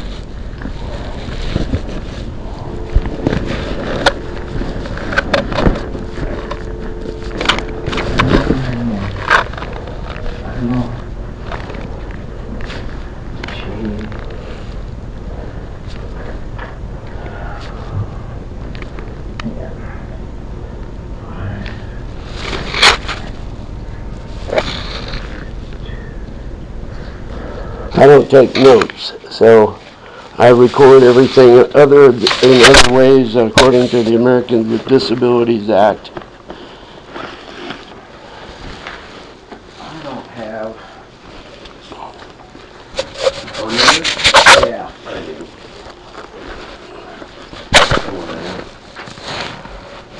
And thanks to this lady outside, my neighbor, I didn't have to crawl in here today because she said that she would struggle to get this wheelchair in the back of her car. I had transportation already set up yesterday with a professional driver from Prairie Hills Transit, and he got his manifest yesterday and called me yesterday afternoon and said that he is going to be working today and would not be able to provide me with transportation. So just to let you know, at the last minute, because I know how important this meeting is. Okay, I'm just getting a phone number. I'll just get it from Mel. It's Eric. We're all present, but I need the phone. Our witnesses are calling into my conference phone. Yes. Okay, I need that phone number. Absolutely. Are you ready down? Yeah, I'm ready. 1-866-410-8397. And I have the rest. Hey, thank you. Angie Reichert is on the line. Oh, okay. Okay, Thank you. Bye. Okay. And to let you know that I will be getting qualifications from these witnesses. I'd like to know who these witnesses are before we get started. Yeah, we do that. Because I've got subpoenas out for a whole lot of people, 29 of them.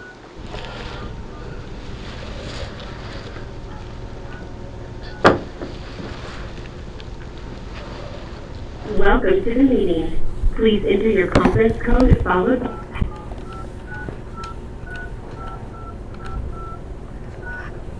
If you are the leader, press star. Please enter your leader PIN followed by the pound. After the tone, state your name followed by the pound or hash sign. Eric Munson. Thank you. To start or join, you will now be placed in a conference.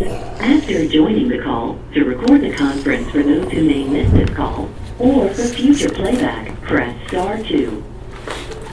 Hello, this is Eric Munson. Hello, this is Eric Munson, and who's on the phone line right now? I think we have Angie Reichert, and who else is on the line? Kelly Warner. Oh, hang on. I've got Kelly Warner, and who else? Kim Terrell. And can you, is it Kim with a K? Yes. And Terrell? Yep. Okay. And do we have Kelly Warner and Angie Reichert on there? And Ms. Reichert, are you on the line with us? I am. Okay. Yeah, we have the departments.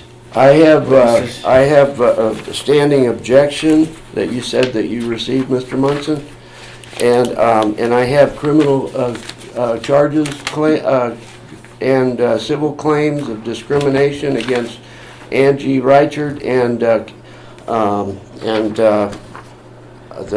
other one, Kim. What's her name? That the state's witness here. And this case is a case against the state. Well, I'm not having. Just to let you know, sir. I'm not having the state divide itself into a whole 100 different parts, and I have to deal with each of these parts. I am dealing with the state. My claims are against the state, and my criminal charges are against individuals. When we're dividing things up, I do have, as a matter of record, criminal claims that are existing against the divided sections of this state. Okay, so Mr. Scheid, I have to, there's some rights that you're entitled to. I want to make sure that you're aware of those, so you want to listen closely. I'm aware of all of my rights. My rights are not limited to what the state wants to give to me. Right, but I have to... And I'm reserving all of those rights. Part of my job is to make sure that I go through these rights with you. And this is the time and place for hearing in the matter of David Scheid, file 22-365. Today is May 5th, 2022. My name is Eric Munson. I'm the administrative law judge. You can just call me Mr. Munson. Representing the Department of Social Services is Wade Reimers, and Mr. Scheid is present. And Mr. Scheid, you have the right to provide testimony and evidence. You have the right to inspect all documents. You have the right to force witnesses to attend and testify for you. You'll have the opportunity and right to ask witnesses questions. You have the right to present all testimony and evidence. And you have the right to be represented by an attorney at your own expense. The department and Mr. Scheid will take turns providing evidence. We'll have the department go first.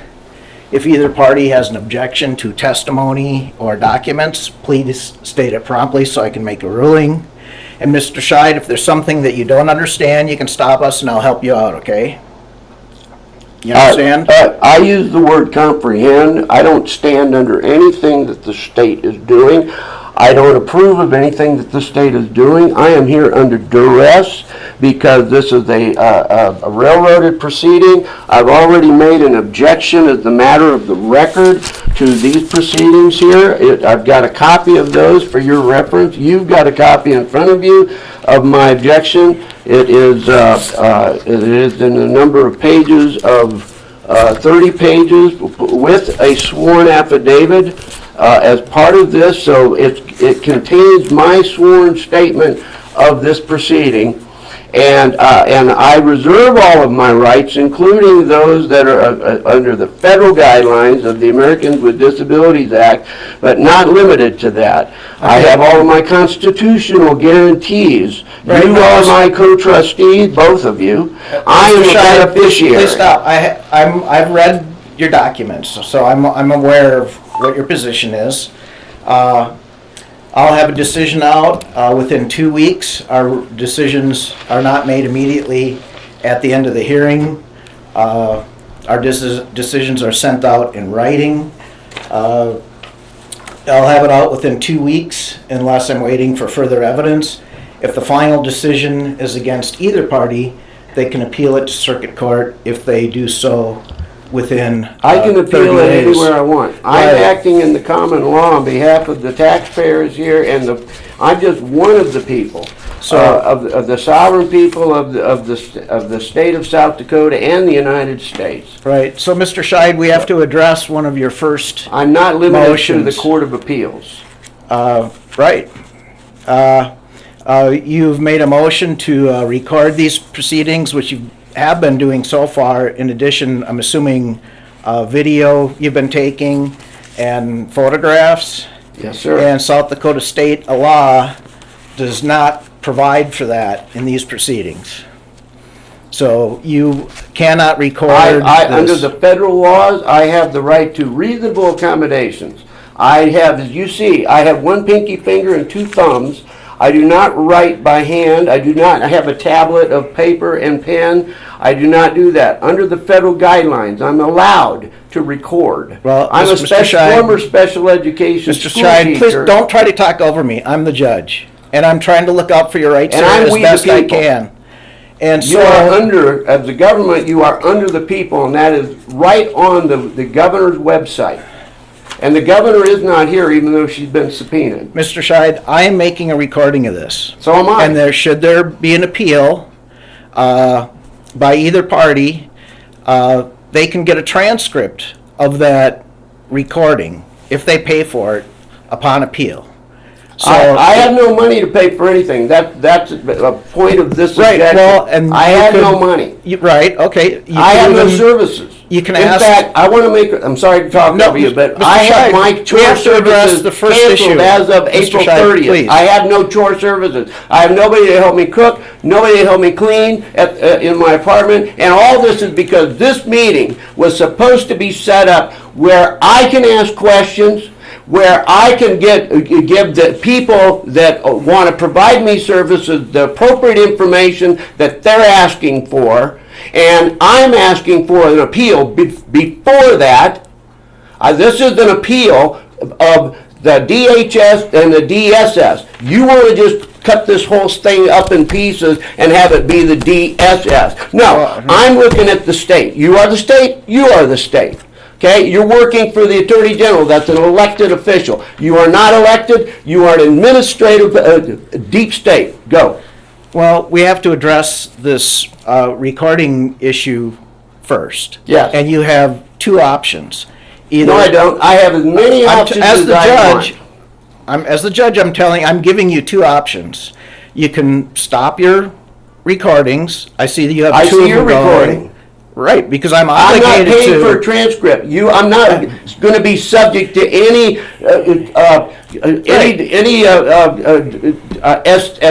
extortion of money from me in order to get something that is owed to me as one of the people. You have to let me finish because I'm looking out for your rights here as best I can. And I'm looking out for all the people's rights. There's a provision at the circuit court where they could waive those fees. So you may not be required to pay. I'm just letting you know I'm keeping a recording. You make the guarantee now, we'll talk about it. Well, what I'm saying is, I'm giving, as the judge of this proceeding, I'm giving you two options to either stop the recordings. That's not going to happen. And if you don't, well then. I have federal law that allows me a reasonable accommodations. I'm a former special education school teacher. I know that reasonable accommodations for people with no fingers is a reasonable way of going to record. I've always done well in recording. Right, and so, Mr. Scheid, if you don't stop recording, what I will do is I'll find that you've abandoned your request for I don't hearing, care what and you I will do. end I don't this. care what you do. I don't care what the state does. I'm standing on my rights. You do whatever you want. I've seen the state do whatever they want. I come from Michigan, a corrupt state. I've seen whatever they want. They do what they want. Well, and Mr. I've had the former Michigan Supreme Court Chief Justice invite me to her home after she wrote the book, Judicial Deceit, Tyranny and Unnecessary Secrecy at the Michigan Supreme Court, 3 inches thick, blowing the whistle on the corruption of Michigan, and she invited me to her home about 2017 or 14, one of those 2 years, to cook me lunch and talk to me about what I was seeing at the grassroots. We're talking the same thing. And now I'm seeing that South Dakota has the same thing, that same level of corruption, and I'm not going to settle for that. Well, Mr. Scheid, do you want this hearing?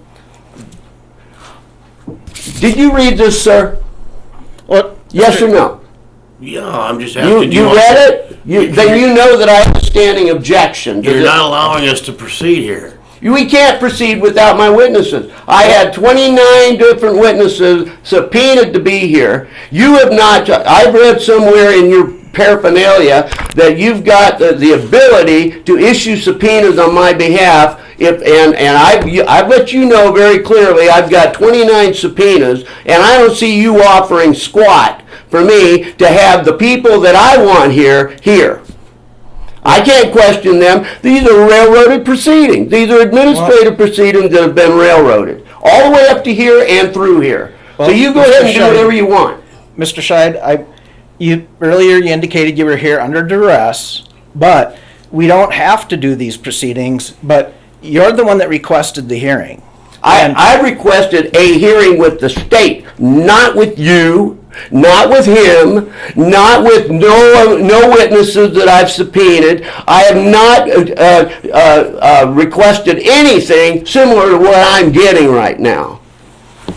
These are railroaded proceedings. I didn't request that. So you do not want a hearing, is that correct? What did I just say?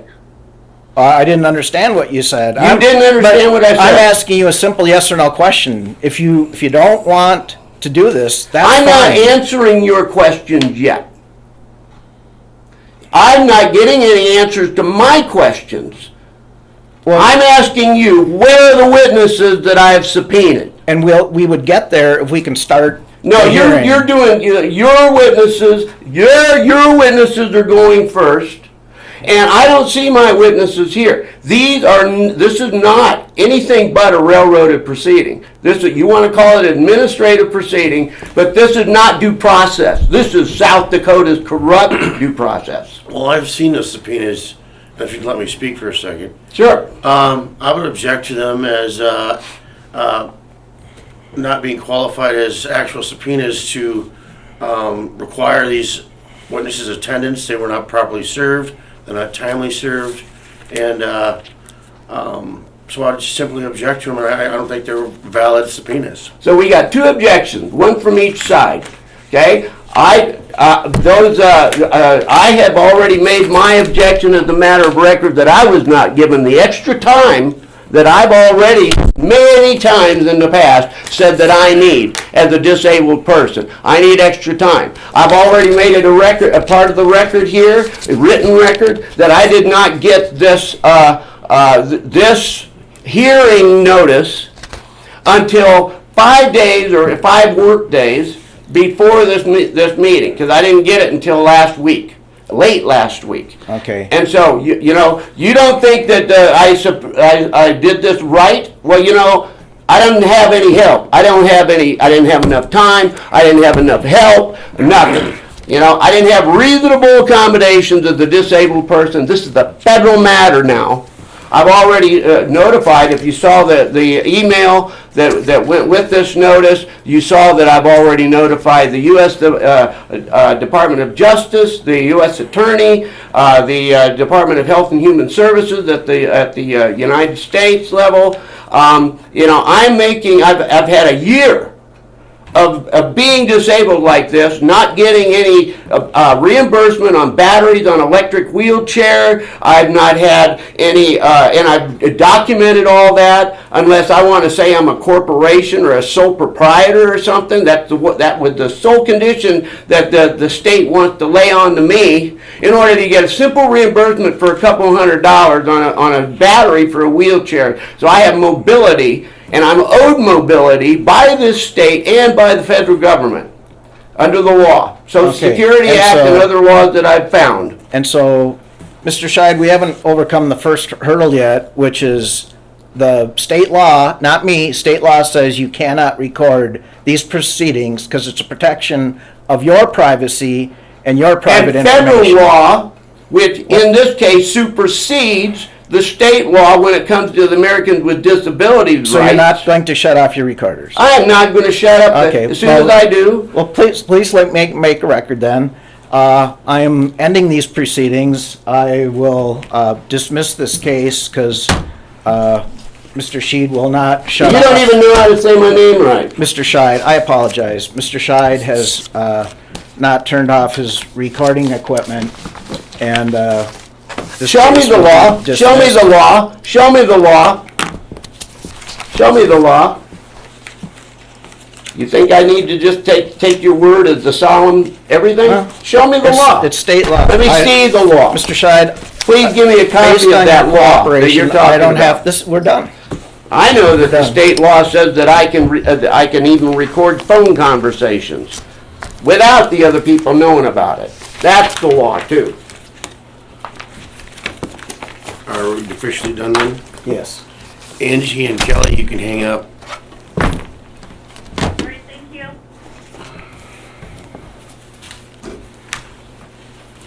What's your name again? Wade Reimers. Wade Reimers, okay. And What, the spelling of it? R-E-I-M-E-R-S. There you go.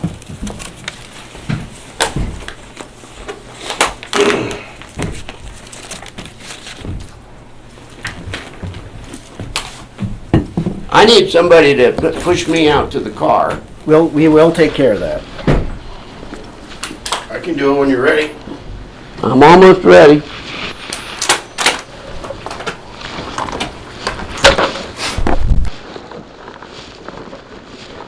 Let me know. I'm ready. All right. Thank you. Got it? Yep. By the way, you can't see that I need what my level of need is? Well, I can, that's why I wanted to do the hearing. Yep.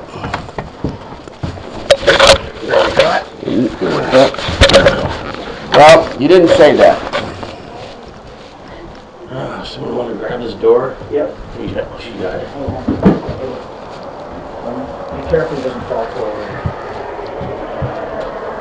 You know what I call that? I call that procedure over substance. Back you up down this And you know, under the Accardi doctrine, do you know anything about the Accardi doctrine? It says that if you don't follow reasonably matter, you ever heard of the Rules Enabling Act of 1964? Where's the person that gave you a ride? She's It was on the other side of my Suburban. Yeah. Covered. She might have Taken off? no. Well, she was there. She is over there.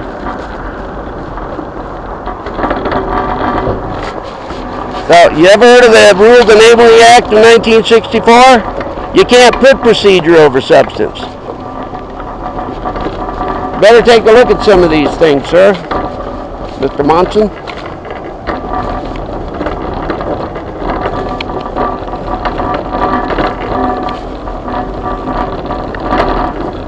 This is just, she didn't have to be here. She didn't have to use her car, and I'll need some help, please, so that she doesn't have to lift this chair into the back of her car again. Try. Which door does he go in? I'm in the passenger seat. Do you want to pull forward so we can get him in the passenger seat? Do you want me to keep doing this because I can't do everything? No. We got enough here. Okay. Thank you.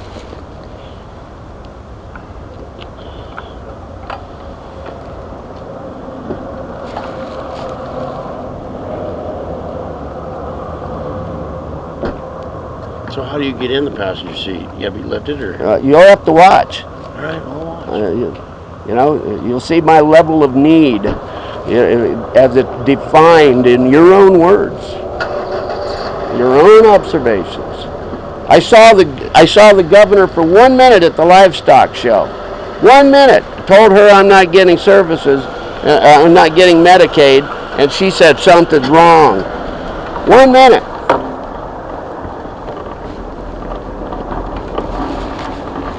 That visit cost me $290 because I lost my dental apparatus. And I don't have dental treatment. I haven't had dental treatment in 1.5 years. So you want like this? Yes. Sideways? Nope. No. I need straight in. Straight in? All right. Okay.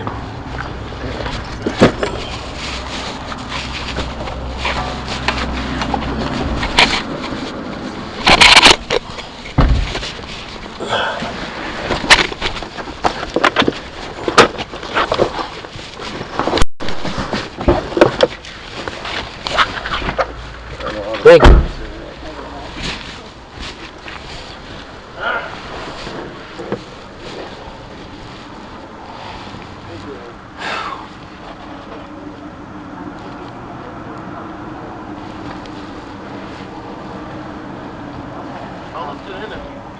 Hold on just a minute. Okay. I still don't have that law.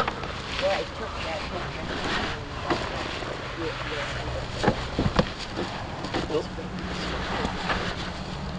We're done. Now we're gonna have to go a little bit.